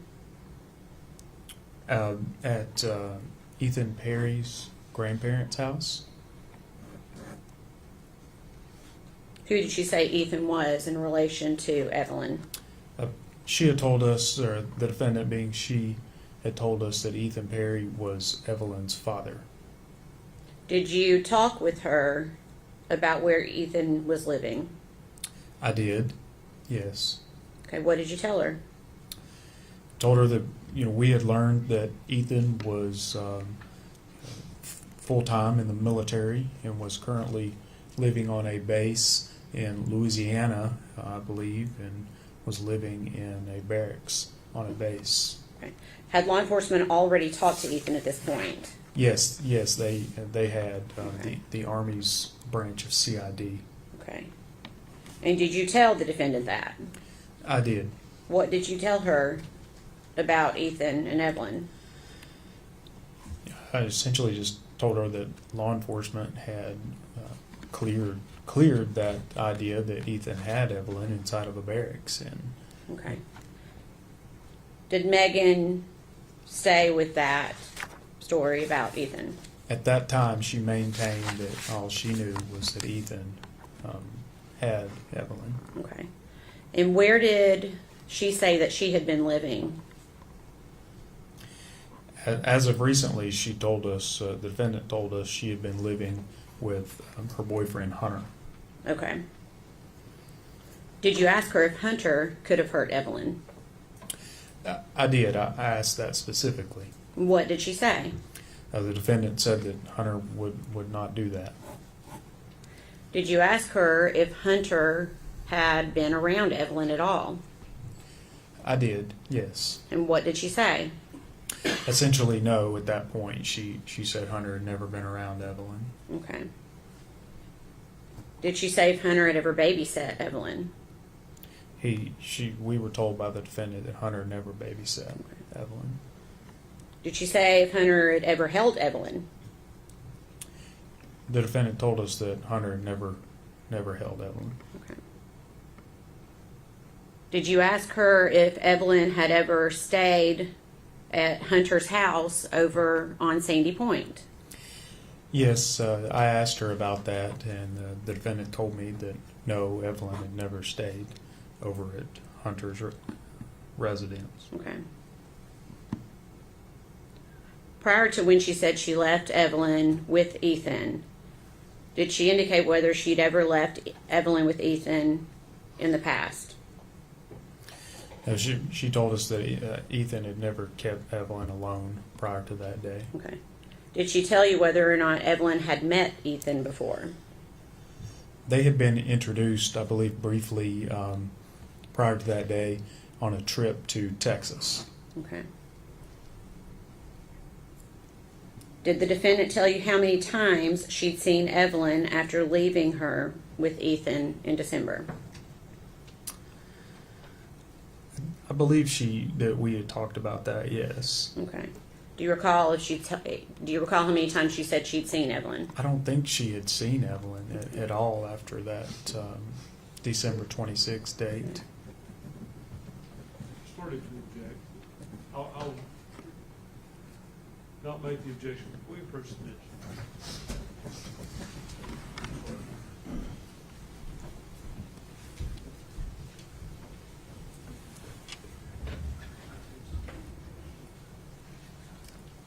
Ladies and gentlemen, I'll have you go with the officer. Everyone stand, please.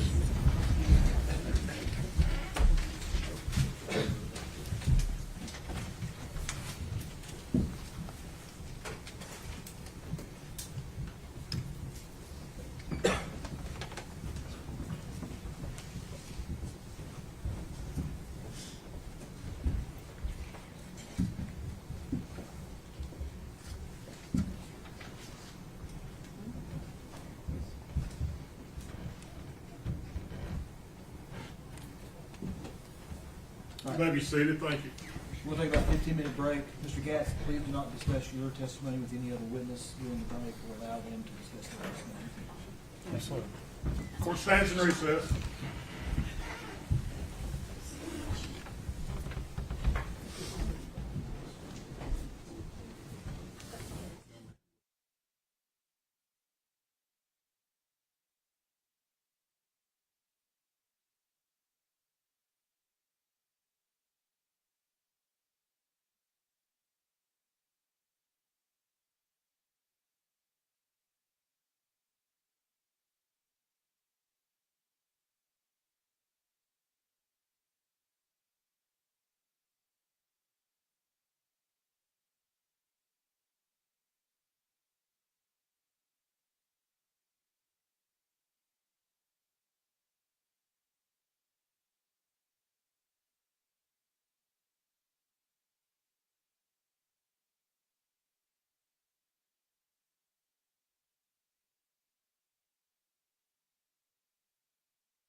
Everyone stand, please.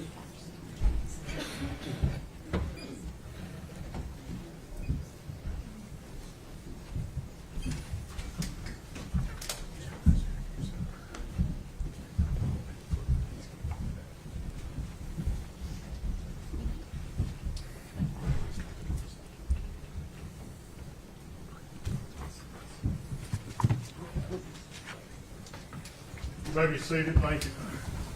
General, you may continue your direct. Thank you, Your Honor.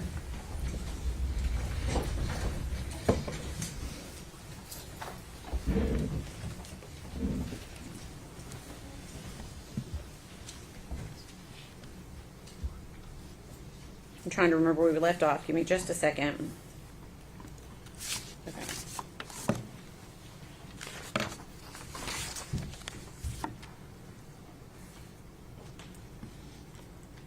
I think we had left off on me asking you if the defendant had told you how many times she had seen Evelyn after leaving her with Ethan. Is that the last question I asked you? I think we were somewhere in that area for Okay. sure. And do you remember what she told you? I believe what she said was that she had not seen Evelyn since that day. Okay. Did she tell you that she had been trying to get in touch with Ethan? I think she said she'd reached out to him maybe one time, once or twice. Okay.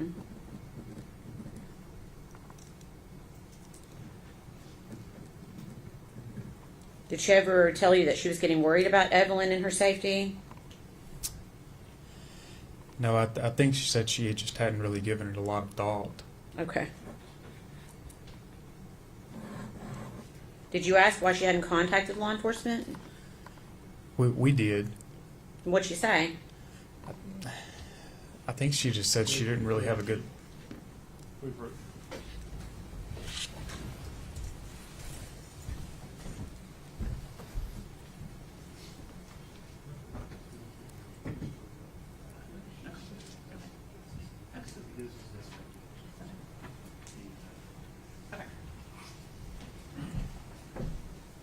Sustained. Okay, so I'm going to ask, when I ask you a question, if you don't know the answer, you don't have to tell me.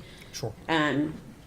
We try not to speculate with words like "I think" or things like that. Okay, so I may back up just a few questions All and right. ask you those questions again. Okay. Did Megan say she tried to get in touch with Ethan after the last time she had seen Evelyn? I know she said that, yes. Okay. Did she say she ever got worried about Evelyn and or her safety? She said she had not. Okay. Did you ask her why she hadn't contacted law enforcement? We did ask her that. And what was her response? Specifically, I don't recall what she said. Okay. What was her demeanor during this interview? I would describe it as just very nonchalant. Okay. And on this same day, do you recall being present when she was interviewed again? Yes. Okay. And was anyone else present during that interview? Yes. And who was present? At the time, it was Sergeant Matt Price. Okay. Was the interview audio and video recorded? It was. And where did it take place? It was also at the sheriff's office. Okay. And is that in Sullivan County, Tennessee? It is. How much time had passed from the interview we just talked about to this interview that we're getting ready to talk about? Something like 8 hours. The interview we initially discussed ended at around 3 in the morning. The interview at the next day was around midday, noon. Okay. So you said the first one ended around 3 in the morning. Is that right? That is correct. And what time do you believe the second one began? It was around noon the following day, the Okay. 20th. Okay.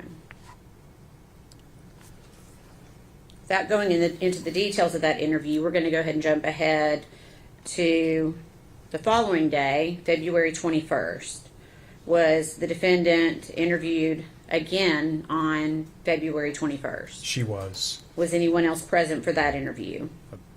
Matt Price, Okay. Sheriff's Office. Okay. And was that interview also audio, video recorded? Yes, it was. Okay. Prior to that interview, had the Tennessee Bureau of Investigation collected some of Megan Boswell's property from the residents of Hunter Wood? Yes, a couple of our agents had collected some of her property. Okay. And did Megan Boswell give you consent to search and collect those items? She did. Okay.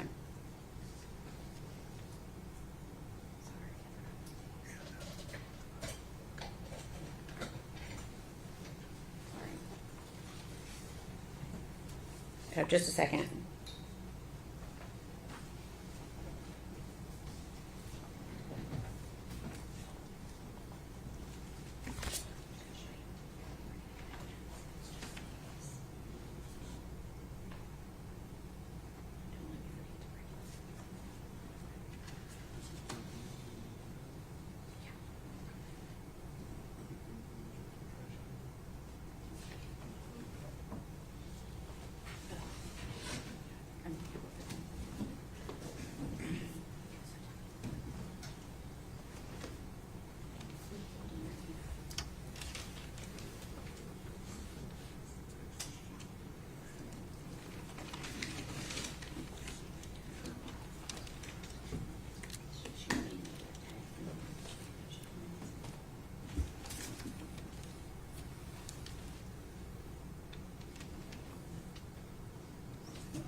Okay. Yeah.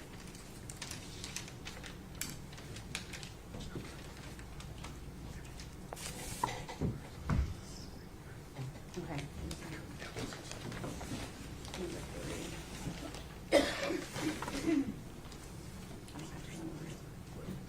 Okay. Let's pass you some items from evidence. Would you prefer, I'll just send it. Scissors up there. There's a pair of scissors. If you want. That's fine. Thank you. If you could, just, there should be some gloves up there. Do you see gloves up on the table? I do. I'm putting them on now. Okay.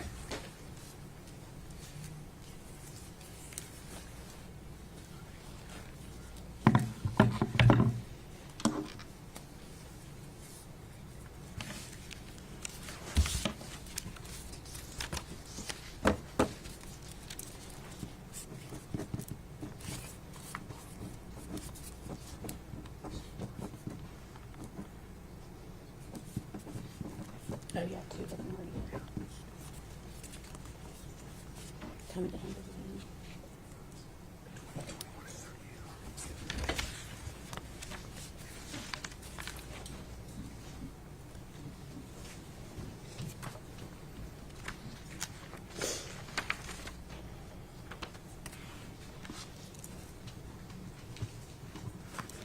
Who else can you say?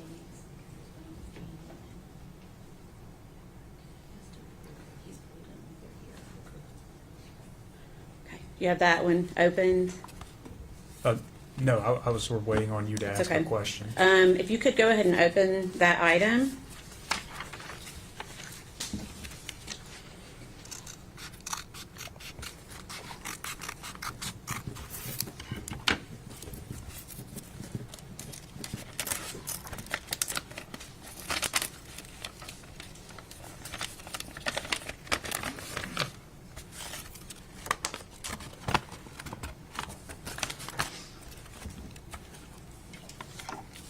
Okay, can you tell me what that is? This is a small Polaroid type picture that the defendant described was taken at I believe it was, that one was the Blowing Rock trip in North Carolina. Okay. And to your knowledge, is there a date at all on that? There may not be, I don't know. This photograph does not have a date on it. Okay. And where did you obtain that photo? Was that from, where was that photograph obtained from? It was from a box of belongings belonged to the defendant. Okay. We'd ask that be made exhibit number 188.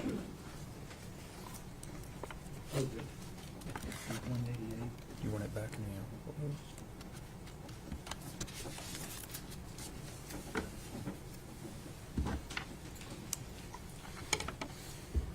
May we publish, Your Honor?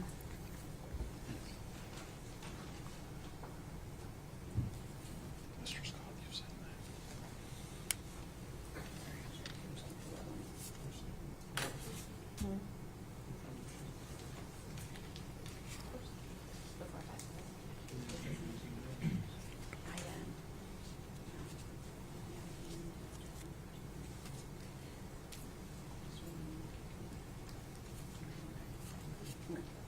Permission to publish?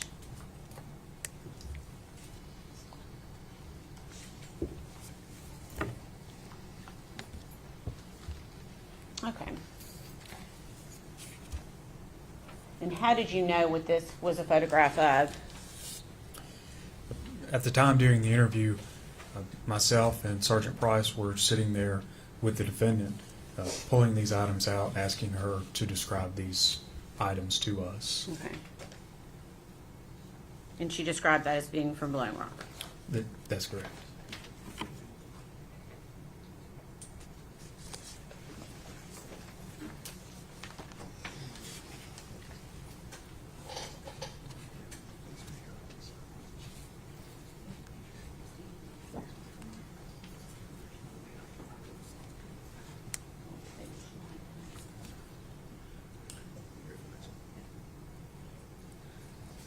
Okay. Oh, actually, I want to see it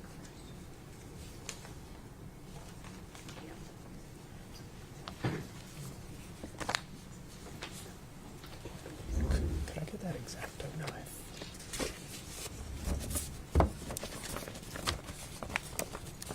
Okay, again, I'm going to ask to open it and see if you can identify it.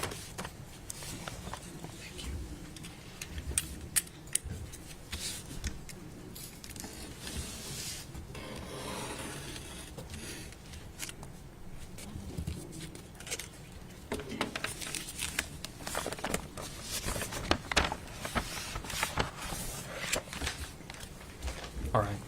Okay. Do you recognize that? Yes, I do. What is it?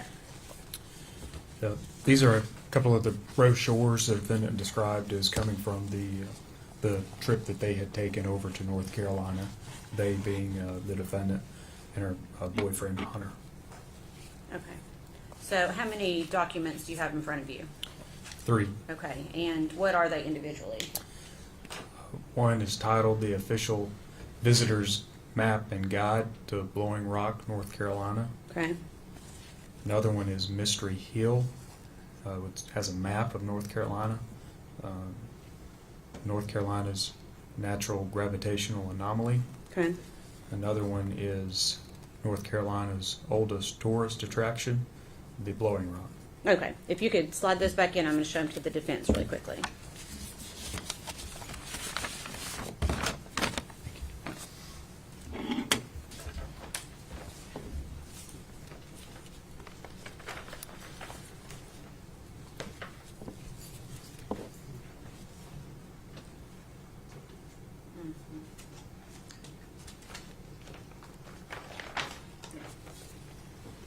Your Honor, we'd offer this as exhibit number 189, please. Any objection? No, sir. We collected exhibit 189.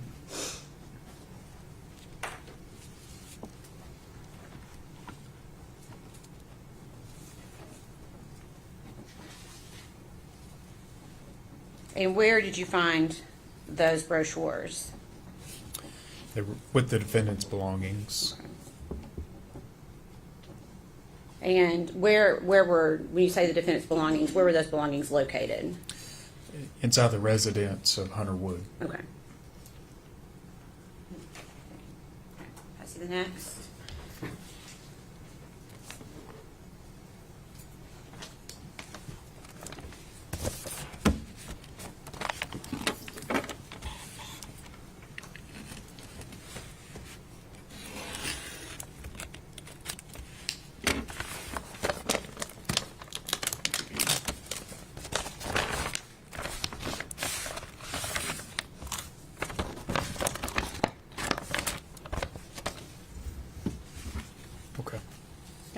Do you recognize that?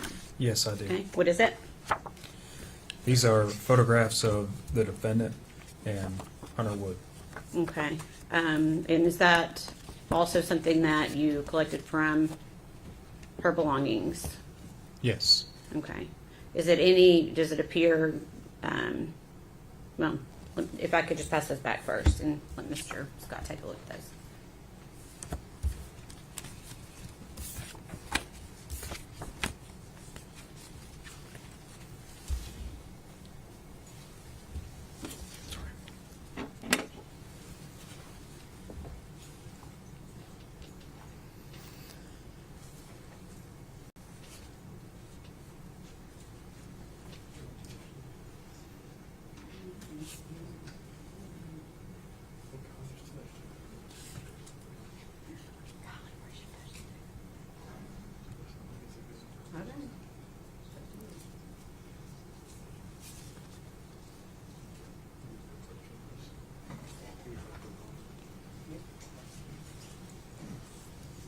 May we approach?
All right, sustained in part, overruled in part. And we'd ask these be made Collective 190. 190.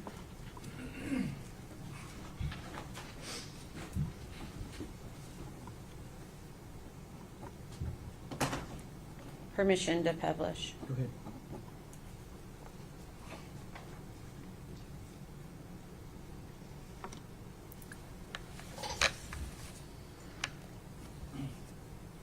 Is that a fair and accurate representation of one of the photos that you took from the defendant's property? Yes, it is. Were these located within anything? They were inside of a box that the defendant identified as hers. Okay. Same thing with that one? Yes. Okay.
Do you recognize that?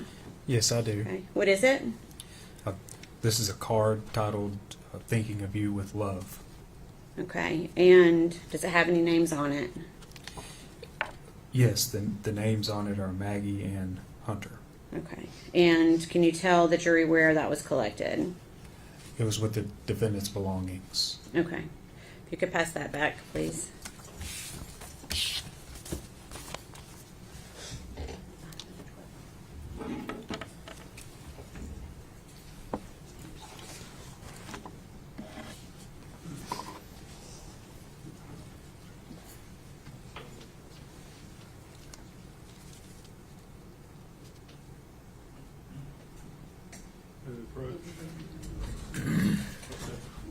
We resolved it.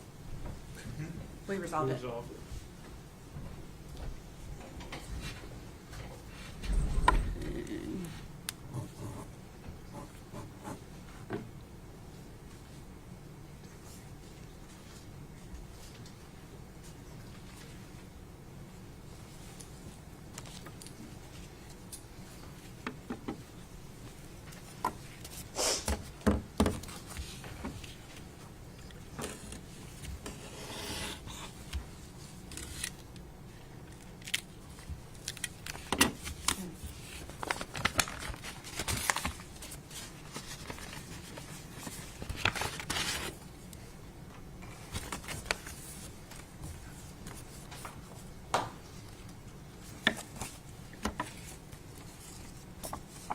You recognize that?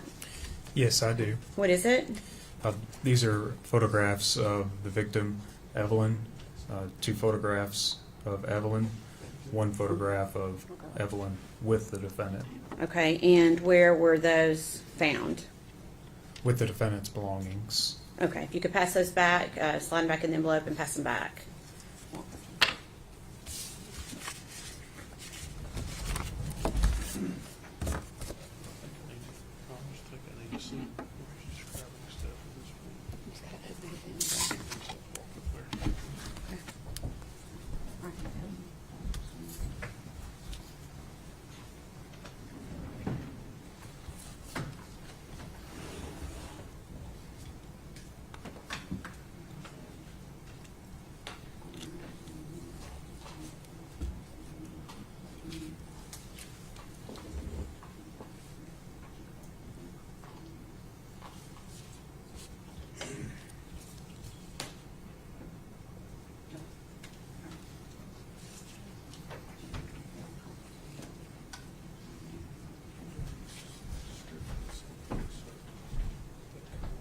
Sustained.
You recognize that? Yes, I do. What is it? This is a receipt from the Olive Garden on Northeastman Road in Kingsport, Tennessee. Okay. Was that also taken from the defendant's property? It was. Okay. Okay. We'd ask that be offered as exhibit number 191. It's really good at 191.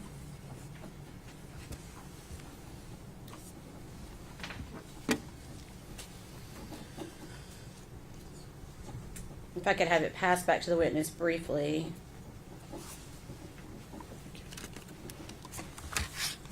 Forgot to ask you, what is the date on that receipt? Is January the 11th, 2020. Okay, thank you.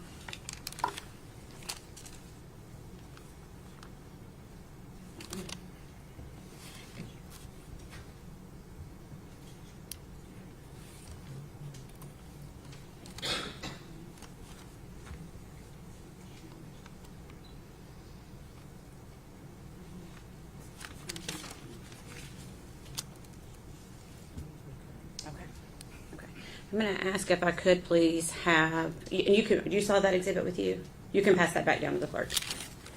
And then ask if exhibit number 29 or 21 can please be passed to the witness.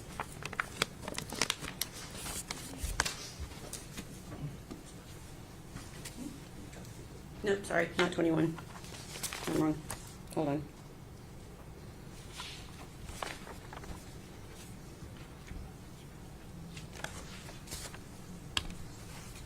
It would be number 91. Sorry. I'm going to ask if you could take a look at that.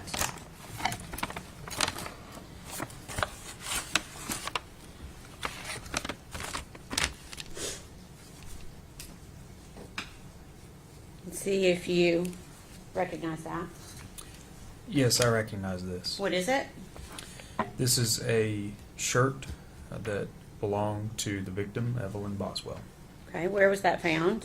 It was inside what the defendant referenced as a baby box. Okay. And where was that baby box located?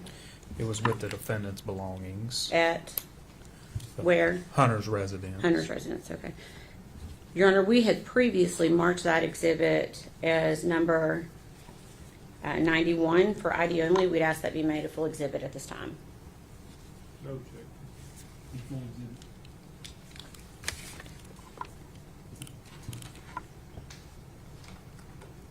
Agent Gratz, I'm going to ask for you, well, let me ask the court, may I publish it, Your Honor? Agent Gratz, I'm going to ask for you to take it out of the package and show it to the jury, please. Do you just want me to hold it up? Yeah. Yeah, I'm going to stand up so everyone can see it. Thank you.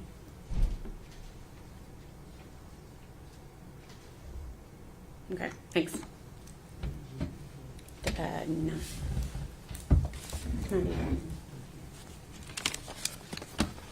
I'm going to ask if Exhibit 92 could please be passed to the witness.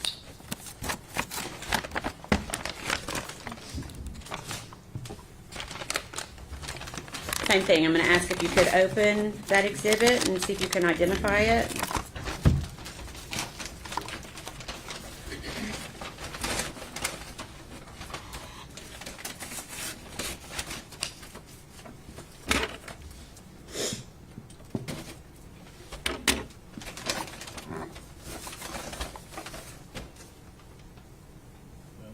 Don't show it to the jury yet. I'm sorry. It's okay. Yes. Okay. What is it? This is a child's blanket. Okay. And does it have any special features on it that are identifiable? What type of blanket is it? It's a shark blanket. Okay. Baby shark. And where was that located? It was with the defendant's belongings. Okay. At Hunter's Woods residence? Yes. Okay. And was that also in that box that you were referencing? Yes. Okay. Your Honor, that had been previously marked as ID only. We would ask that it be made into a full exhibit. No check. Full exhibit 92. Now you can. Okay. May we publish it, Your Honor? You want me to stand up again? So long as the court is okay with that.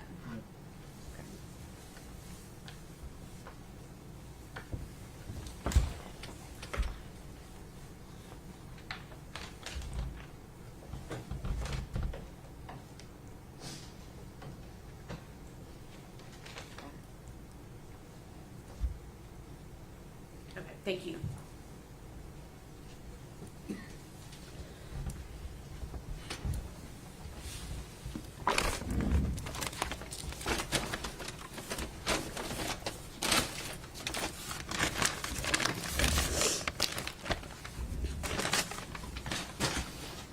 So before we went through all of those, we were talking about that interview from February 21st with Sergeant, now Lieutenant Price.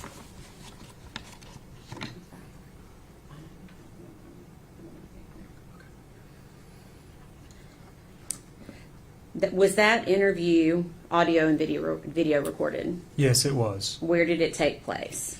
At the sheriff's office. And is that in Sullivan County, Tennessee? Yes, it is.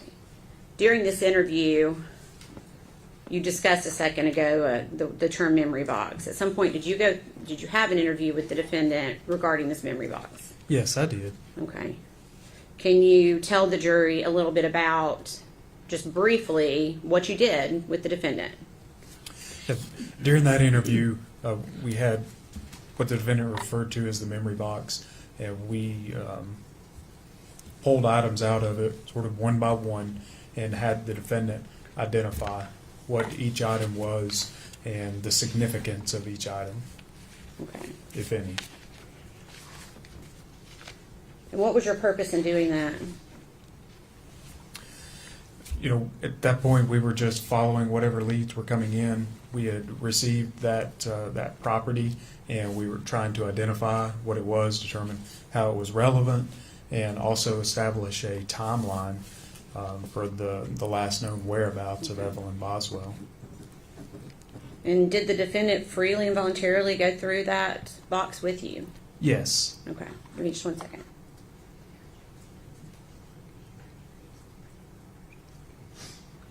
Your Honor, may we approach?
Ladies and gentlemen, if we go with the officers. One stand, please.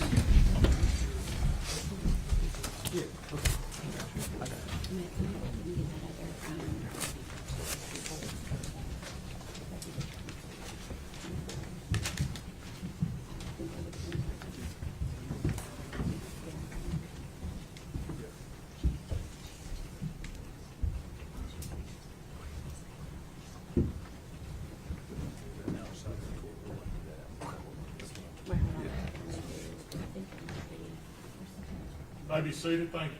All right, we'll be in recess 10 or 15 minutes. You want to take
Okay, Your Honor, if I could quickly have exhibit number 189 passed back to the witness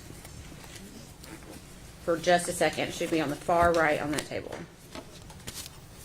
Thank you. Yeah. Okay. I'm going to ask for you to open that back up. Should be brochures from Blowing Rock.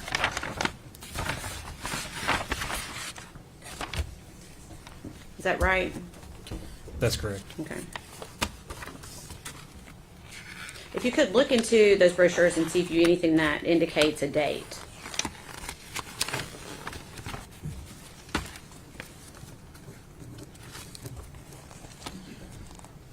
There's a receipt here. Okay? The date indicated is January the 19th, 2020. Okay. Thank you. Okay. That's all I need from that. Thank you.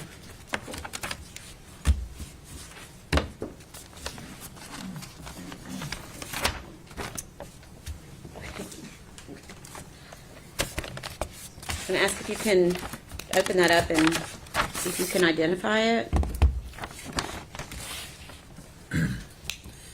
Yes, this is like a memory book that says "Hello, Baby" on the front, and it appears to have an ultrasound. And where was that found? It was with the defendant's belongings. Okay. At what location? Hunter's residence. Okay. Okay. We will ask to be moving that as exhibit number 192. Any objection? No objection for our agreement. That's great.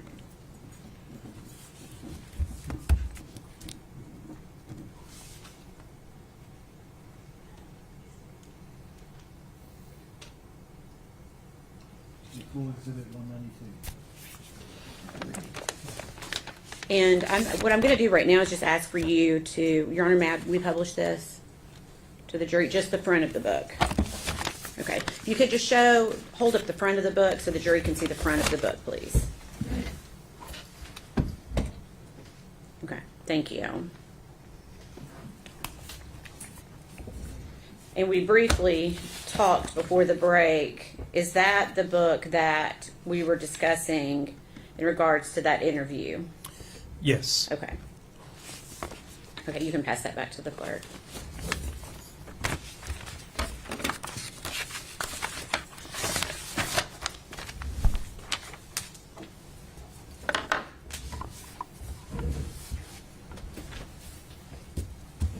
At some point, did the defendant tell you someone other than Ethan allegedly had Evelyn? She did, yes. And who did she allege had Evelyn? After a period of time, the defendant told us that her mother, in fact, had Evelyn Boswell. Okay, is Her that... mo- I'm sorry, go ahead. And her mother's name is Angela Boswell, Okay. also referred to as Angel from Okay. time to time. And were you able to locate Angela Boswell? Yes, she was located And where was she located? in Wilkes County, North Carolina. Okay. Was she with anyone? She was with a man named William McLeod. Okay. Did Angela have Evelyn? No, she did not. Okay. At this point in the investigation, had anything led you to believe that Angela had Evelyn at any point? No. Okay. Did you yourself end up going to North Carolina? Yes, I did. And why? To interview Angela Boswell and William McLeod. Okay. Moving forward a few days, do you remember meeting with Megan Boswell again on February 23rd, 2020? Yes, I do. Okay. Who was present for that interview? Now Lieutenant Matt Price Okay. Where did that interview take place? at the sheriff's office. Okay. Is that located in Sullivan County, Tennessee? Yes, it is. What was the purpose of that interview? At that point, we were still speaking with the defendant, trying to get as much information as we could regarding the investigation. Okay. Had you started developing a timeline at any point? Yes, that's one thing that we worked on throughout this investigation that is important, when you're looking for a missing person to determine their last known whereabouts. Okay. And were you continually working in and out of the sheriff's department during this time? Yes. Did you have a scheduled interview with the defendant on February 25th of 2020? No, we did not. Okay. Did you see the defendant that day? Yes, she showed up at the sheriff's office. Okay. And is that located in Sullivan County? It is, yes. Okay. Did the defendant tell you why she showed up that day? Initially, or throughout talking with her, she gave a couple of different reasons. Okay. What did she say? She was concerned about having her body spray returned to her. She was talking about forming a search party to go to an area she kept referring to as Mendota. And she was asking about whether she would be, or whether there would be any issues with tampering with evidence. Okay. Did she specify why she was concerned about tampering with evidence? The defendant told us that someone had told her that she might get arrested for tampering with evidence. Okay. Had law enforcement heard about Mendota? Yes, the Mendota had been brought up a few times as a possible place to search. Okay. Did the defendant at this time show you any concern for Evelyn? She did not.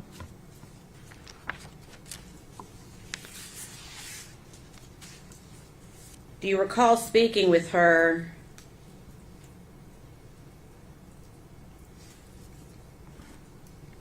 in a different manner to try to get her to give you more information about where Evelyn might be? I'm sorry, could you clarify that for me? Did you give her any possible scenarios? Yes, during the interview of that particular February 25th interview, we discussed with her, were there any other possibilities about the whereabouts of Evelyn? For example, was she aware that something happened and wasn't telling law enforcement?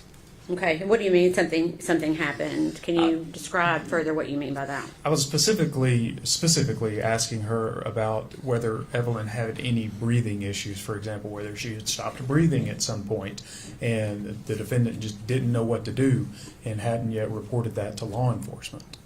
Okay. What made you decide to suggest this to her? There were several reasons. Throughout the investigation, we were consulting with our forensic scientist in the lab, as well as the doctors at the William Jenkins Forensic Center about possibilities in child deaths. And some of the issues that had come up were positional asphyxiation. Okay. You used the word positional asphyxiation. Is that a word you used with the defendant? In the interview, I don't think I said those specific words. Okay. Do you know what words or do you recall what specific words you used? Specifically, I think I just was asking about whether the victim had stopped breathing. Okay. So you asked her specifically if Evelyn might have stopped breathing. Were you suggesting an accident, or were you suggesting that it was, for lack of a better word, a homicide at this point? You know, we were open to all types of theories at that point, but we did want to know whether an accident had occurred sometime in the past and she had done something and just not told us about it at that point. When you discussed these things with her, did she continue to maintain nothing like that had happened? She did. She denied that there was ever any breathing issues. Okay. Did she maintain she told you everything? Multiple times the defendant had told us that she had told us everything that she knew. Okay. And do you recall that interview ending? Yes, I do. Okay. And do you recall where that interview took place within the building? It took place in several parts of the building. At one point, we were upstairs in the sheriff's office, and at another point, we had walked the defendant downstairs to essentially escort her out of the building. Okay, so you walked her down yourself? I believe now Lieutenant Price was with me. Okay. When you got to the door, did you see anything outside? Yes, at that time, the news media was just right outside the front door. Okay. What did you do when you saw them? We offered out of a courtesy to the defendants, do you want to go out another door so you don't have to face them? Okay, and did you in fact walk her to a different door? Yes, we walked her out a side door at the sheriff's office. Okay. And did you see the defendant after that moment? Yes. What Yes, did you we see? did. What did you see? She had walked from that side door back to the front of the building and then gave an interview with the news. Okay. In looking for Evelyn, how many times did law enforcement search that trailer park where the defendant was living with Evelyn? I know multiple. I know I was there twice, and I know other law enforcement officers had gone in addition to that. Anything ever found other than the stroller we've already talked about that was helpful to the investigation? No. Okay. Can you please tell us how many law enforcement agencies had been called in to help find Evelyn Boswell? The specific number, I don't know. However, it was a large amount of law enforcement, essentially all of the TBI resources out of the Johnson City office, several from the Knoxville office, many people from Nashville were helping. I know our aviation unit, several pilots assisted with a plane, the Federal Bureau of Investigation, all of Sullivan County Sheriff's Office, and probably every local agency in the greater East Tennessee area. The United States Marshal Service was involved at times. Our partner agency in North Carolina, the State Bureau of Investigation, assisted, along with the Wilkes County Sheriff's Office. Okay. Was a tip line established in order to try to find Evelyn? Yes, in scenarios like this, we use a tip line, the number being 1-800-TBI-5. Okay. And do you know approximately how many tips came in during that time? A couple of thousand. Okay. How does a law enforcement agency determine which leads to follow? At different times, especially early on in the investigation, we man the tip line with different agents, different analysts in Nashville are keeping eyes on every tip that go in, and we essentially use our experience and determine which tips that maybe we should look at first and try to prioritize them and continue to working them until we can close them and move on to others. Okay. Are you confident that every credible lead was followed to the end? Absolutely. Okay. And were you given leads based on information that Megan Boswell gave you directly? Individuals to look at? I'm sorry, I'm not sure what you mean. Did you follow the leads based on information that Megan Boswell gave you? Oh, absolutely, yes. Okay. Can you tell us what, like just one at a time, what was one of those leads that she gave you as to where Evelyn was? So we got the initial story that Evelyn was with Ethan, and us and other law enforcement agencies and the Army CID essentially eliminated that lead. Okay. So you feel confident that you were able to eliminate Ethan as a suspect? Yes. Okay. What about Angela Boswell? Same answer, yes. Okay. Did you investigate Angela Boswell? Yes. Did you investigate her boyfriend, Will McLeod? Yes, we did. Based on your investigation, were you able to confidently eliminate Angela Boswell and Will McLeod as suspects? Objection, Your Honor. We approach.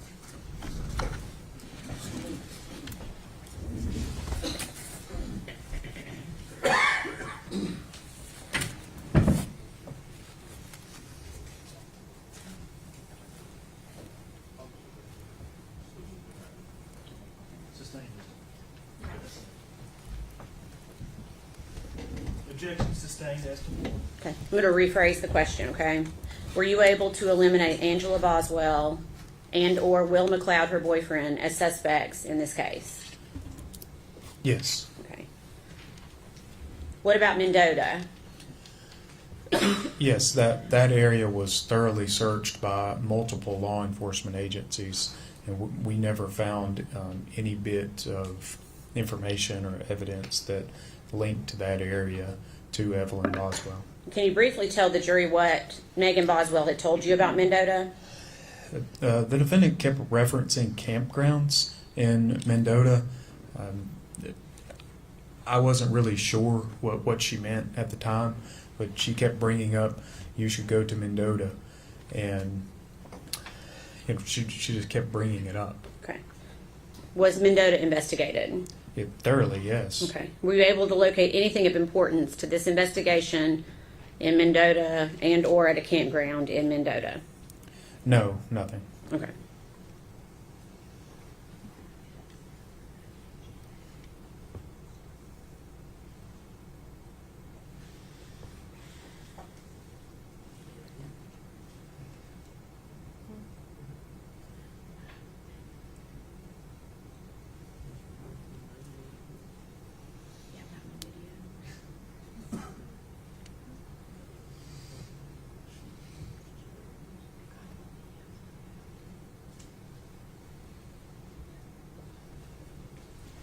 Pass you a document.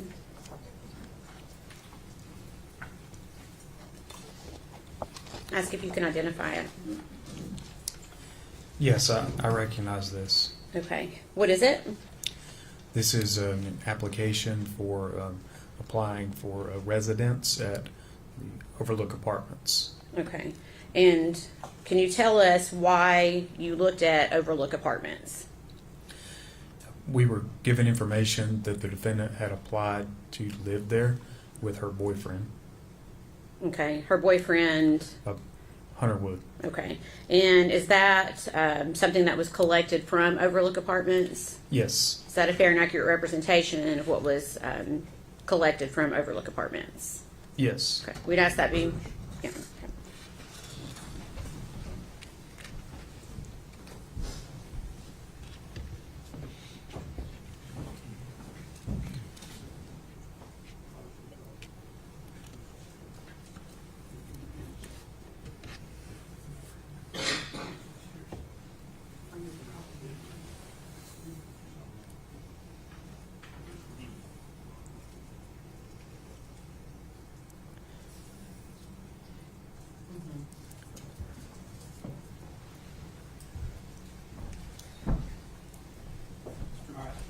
Go ahead, Joe. Okay.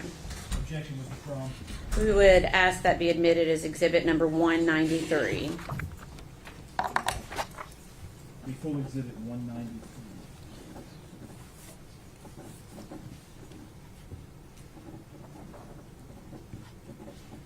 And permission to publish.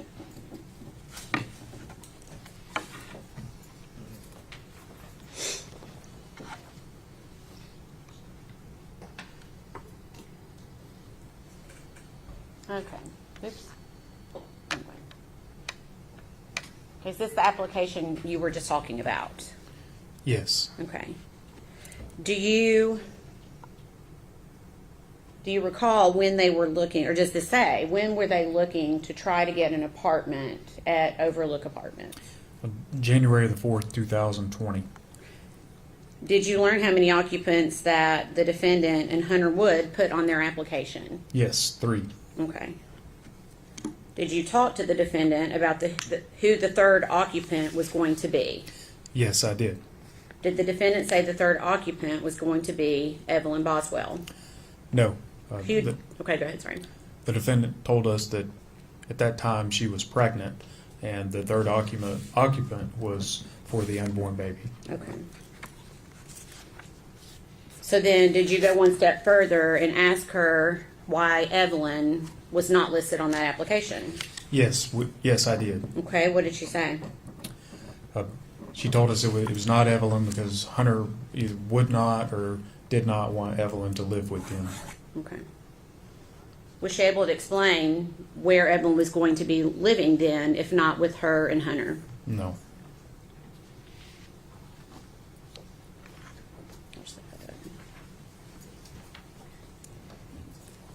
Jumping ahead to March 6, 2020, do you recall being contacted by the defendant's father, Tommy Boswell? Yes. Okay. And without going into hearsay on what he told law enforcement, did law enforcement go to Tommy Boswell's property? Yes, initially myself and Detective Haraz. Okay. And is that located in Blunkville? Yes, it is. Do you remember the street name or address? Muddy Creek at 539/543. Okay. And is that located in Sullivan County? Yes, it is. What was the purpose of going there? We were under the impression some of the defendant's property was at that location. Okay. Do you recall what time you arrived at that location? It was around 5:30 that evening or afternoon. Okay. And did Tommy Boswell give law enforcement consent to search that day? He did, yes. Okay. If I could please have exhibits number 6, 8, 9. Well, 6 and then 8 through 12, please. Try to do it fast.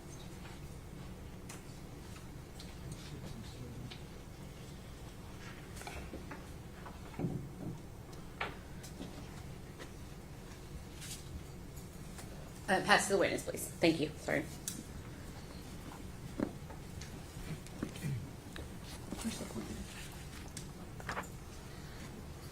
Okay. First, if you could take a look at exhibit number 6. Do you recognize that? Yes, I recognize this. What is it? This is a drawing or a sketch of the scene at 539/543 Muddy Creek. Okay. Is there a pointer device up there beside you? There's a flash. That's it. Okay. Oh, If you could pass the yes. exhibits to me, we'll try to do it that way to make it quicker.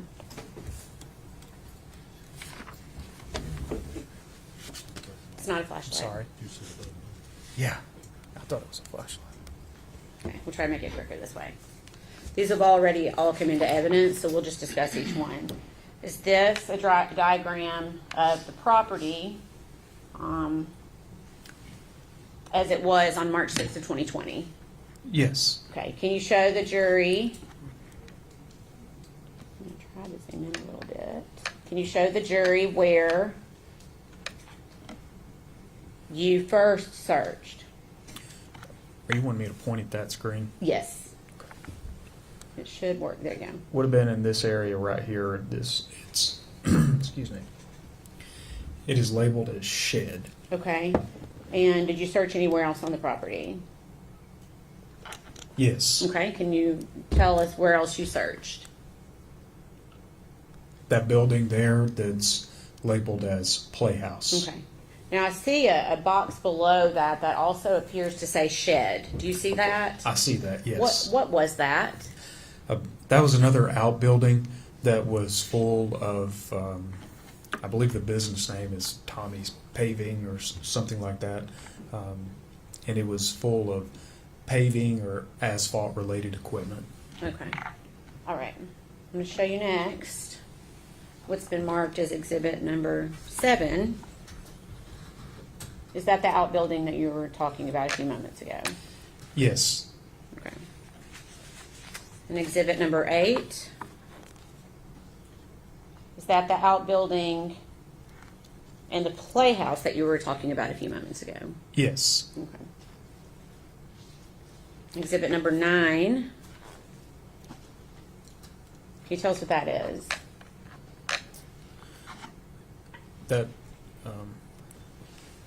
That is a photograph of the outbuilding or shed where it shows either the defendant's or some of Evelyn's belongings. It's essentially the shed with the door open. Correct. Okay. Number 10. Is this what you're calling, did you call it a playhouse? That is correct. Okay.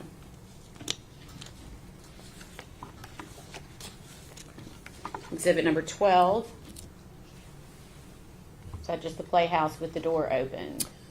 Yes. Had anything been disturbed at the time this photo was had taken place? No. think I might have gotten these out of order, sorry. Okay.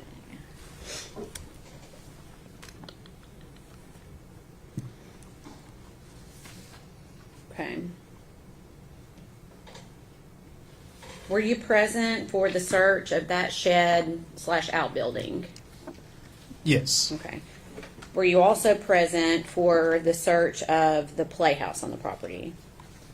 Yes. And were you aware of whose playhouse that was? Yes. It was the playhouse of the defendant. Okay. If I could please have shown exhibits number 13, 14, 16, and 17. Or just if I could have this passed to me, please. 13, 14, 16, 17.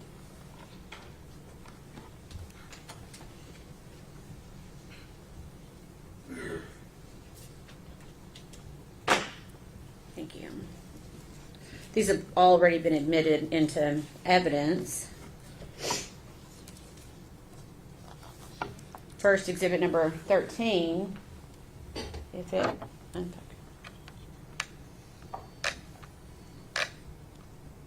okay, I just made it worse.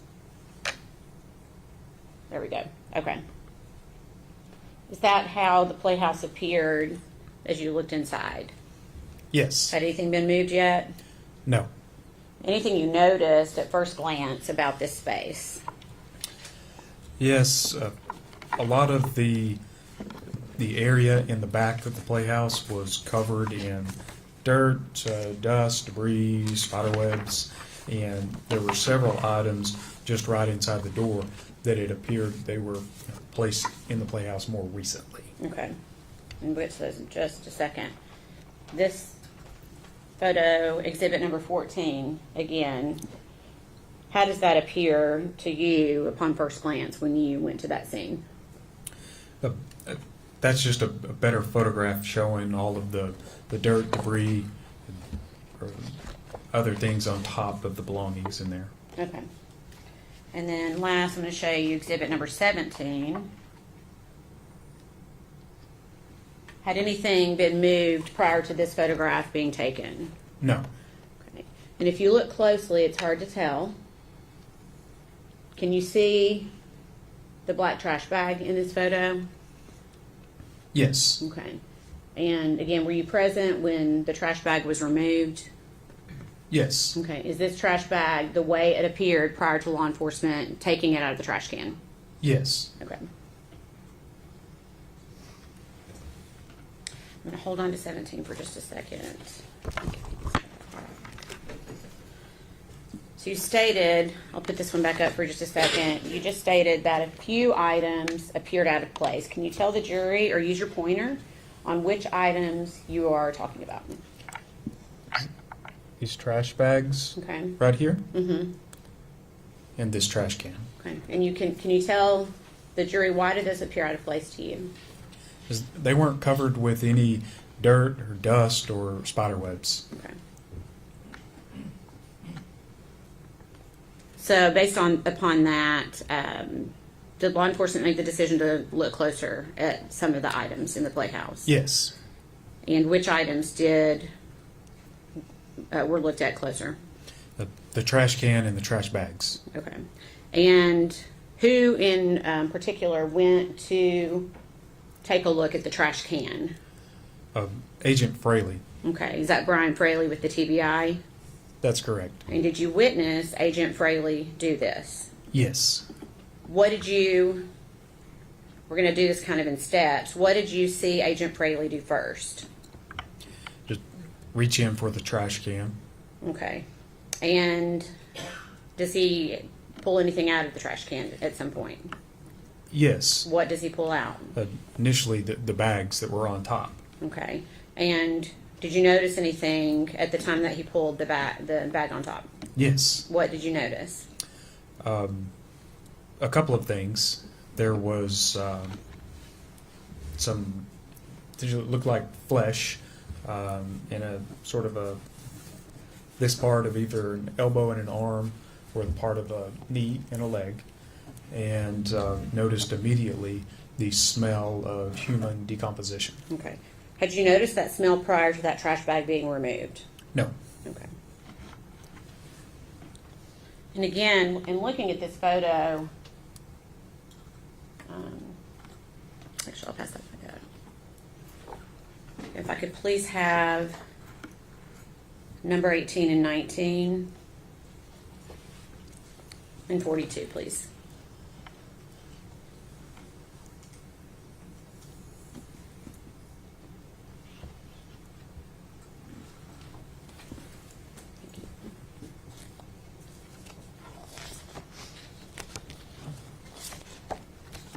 Okay, this has been previously admitted.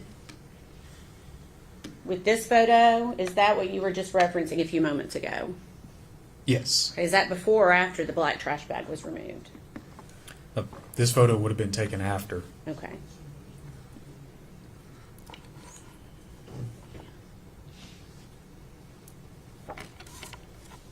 So now, did you think that was a baby's leg?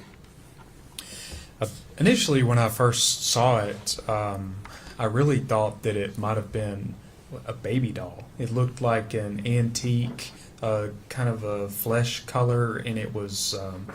It's hard to describe the look of the skin, but it almost did not look real. It had like a shine to it, and as you can tell, it's at least getting dark at this point.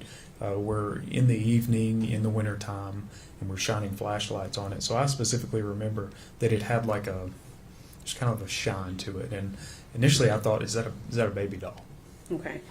And you said it was dark when you were doing this? Yes. Okay.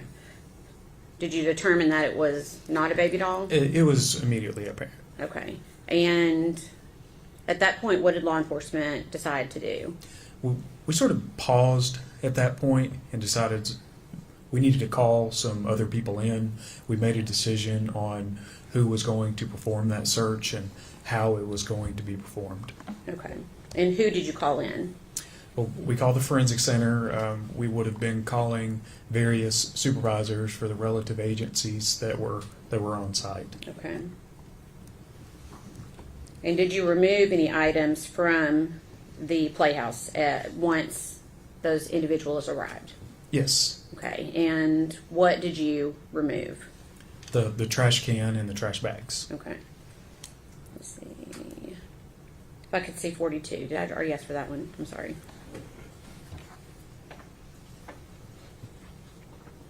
And I'm going to be asking for 22 through 27 in a second, if that helps. Okay. So I'm going to show you what's been previously marked as exhibit number 42. Now, are these items still inside or are they outside the playhouse at this point? Can you tell, or do I need to? It might help if that helps a little bit. As far as it goes. It's a little dark on the screen. Would It you like to is. see the exhibit Yes, itself, yes, or that the would photograph help. itself?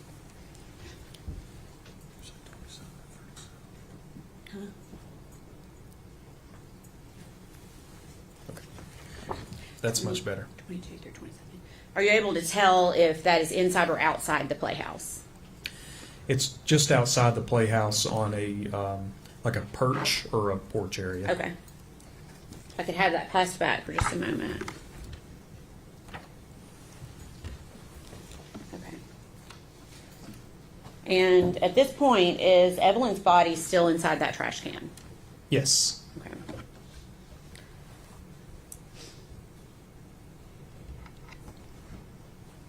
Did law enforcement start the process of removing Evelyn from the trash can? Yes, we did. Did that take place there, or did it take place at the forensic center? Removing the items body in the trash can. Yes. It took place there on scene. Okay. Okay. I'm gonna show you what's been previously marked as exhibit number 22. Is this the start of that process? Yes. Can you please use your pointer and show us where Evelyn's head would be located in this photograph?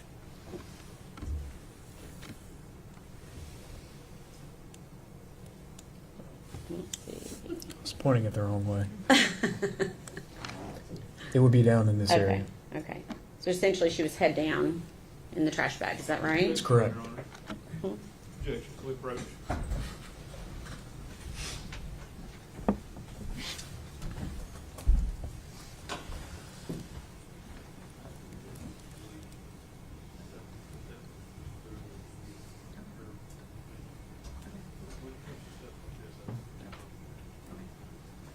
Sustained. General, you can rephrase. Okay.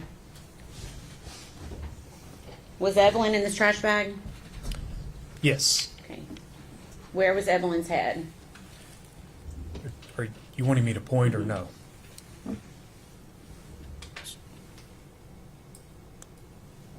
In this area. Okay. Can you tell me, well, that's all I need on that one. Okay.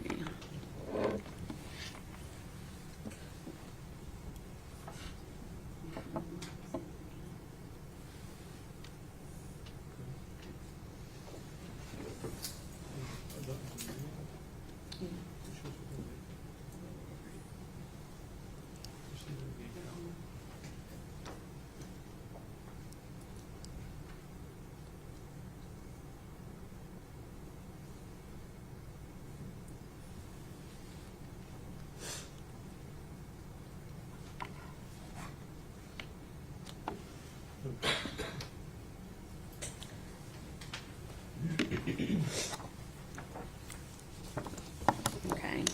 Do you recognize that photograph? Yes, I do. Okay. What is it? This is a continuation of the photographs that were being taken at the time I was taking the photographs. Okay. And you can see the continued process of removing the contents from the trash can. Okay. Is that a fair and accurate representation of how that looked on that date? Yes. Okay. We'd ask that be made exhibit number 194.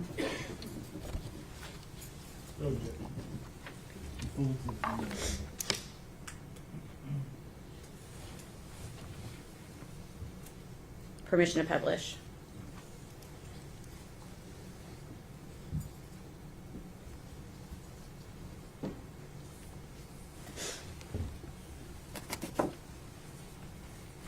Okay. Can you tell the jury in particular what you noticed about the trash bag here, if anything?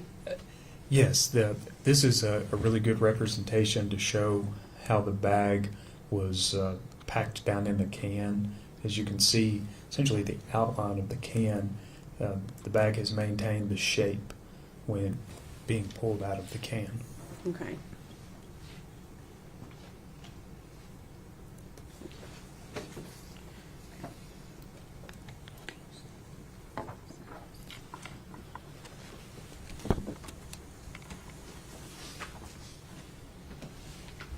This has already been previously admitted as number 24. Can you tell us what we are looking at here? This is a continued photograph from the process of removing the items from the bag. Okay. Is Evelyn in that bag? Yes. Can you tell us where her head is located? Do you want me to use the pointer? Yes, please.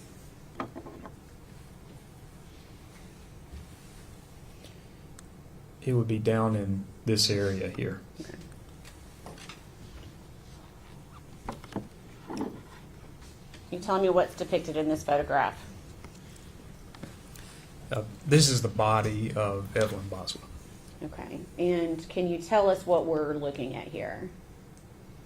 Using the pointer if you need to. Could you be more specific?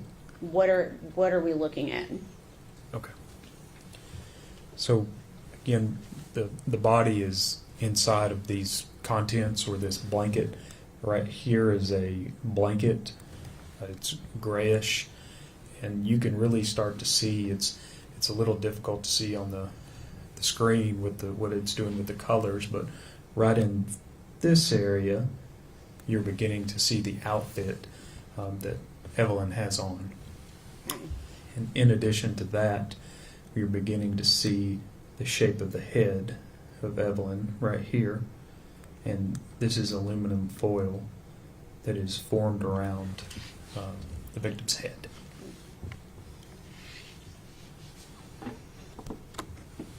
Previously marked exhibit number 26. Can you tell the jury what we are seeing here? This is a photograph of the trash bag after Evelyn's body was removed from the trash bag. Okay.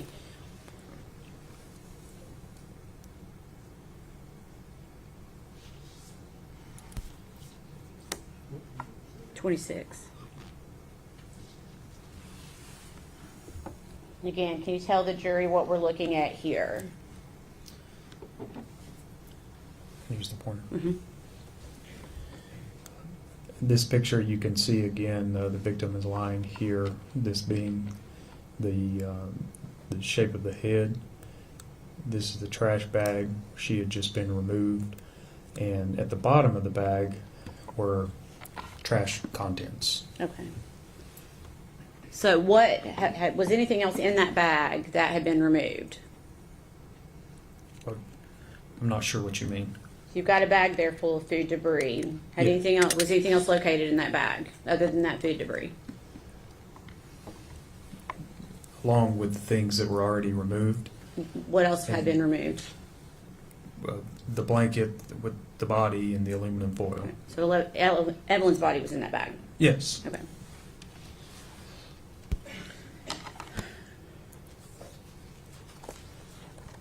Can you please say 34 and 40?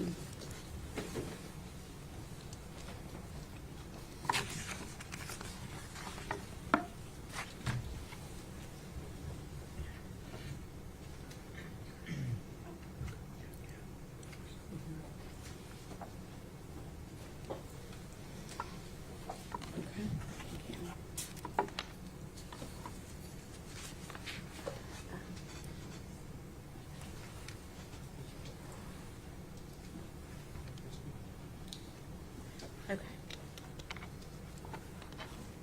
I'll show you what's been previously marked as exhibit number 34. Can you tell the jury what they are seeing here? Yes, you can really start to see the outline of the body at this point, of the body of Evelyn. This right here is the head, with the blanket formed to the head. This is the outfit. That is Evelyn's hand, and this is a blanket that is wrapped around Evelyn. Okay, can you tell us where Evelyn's face is located? It would be right in this area. Okay. And I'm going to show you one more, previously marked as exhibit number 40. Can you tell the jury what they are looking at here? Yes, here I was focusing in on the trash can, specifically for this item, Okay. What is- which was a piece of gum that was stuck to the side of the trash can. And was that collected? Yes. Okay. All right.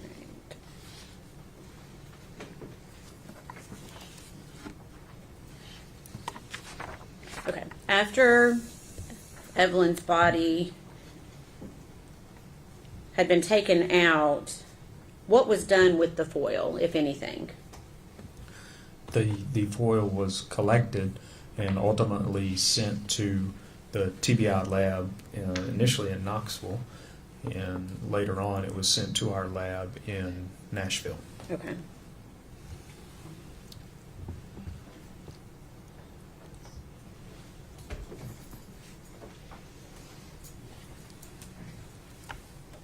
Okay. Ask if you recognize that. Yes, I do. What is it?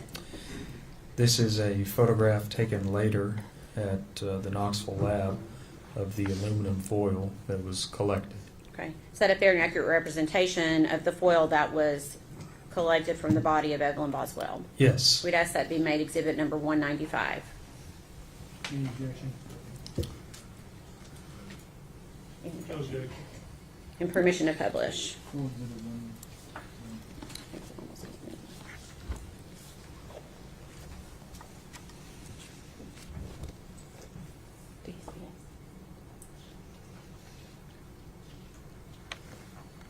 Okay. Can you tell the jury what they're looking at here? Yes, this is different sheets of aluminum foil. They were stretched out as best that I could without damaging them, and I stretched them out onto a large table at the Knoxville lab and photographed them. Okay. And were those also collected as evidence? Yes, they were collected that night, and at the time they were at the Knoxville lab, and I believe shortly after that were sent to the Nashville lab. After Evelyn's body was processed there at Muddy Creek, where did her body go? It was taken to the forensic center in Johnson City Okay. And what was the purpose of that? for Dr. Schmidt to complete an autopsy. Okay. And did you ever receive confirmation that the remains found in the playhouse were those of missing baby Evelyn Boswell? Yes. Okay. Your Honor, I don't know if this is a good place to stop. Okay. Ladies and gentlemen, I think we've reached the point where we're going to stop for today.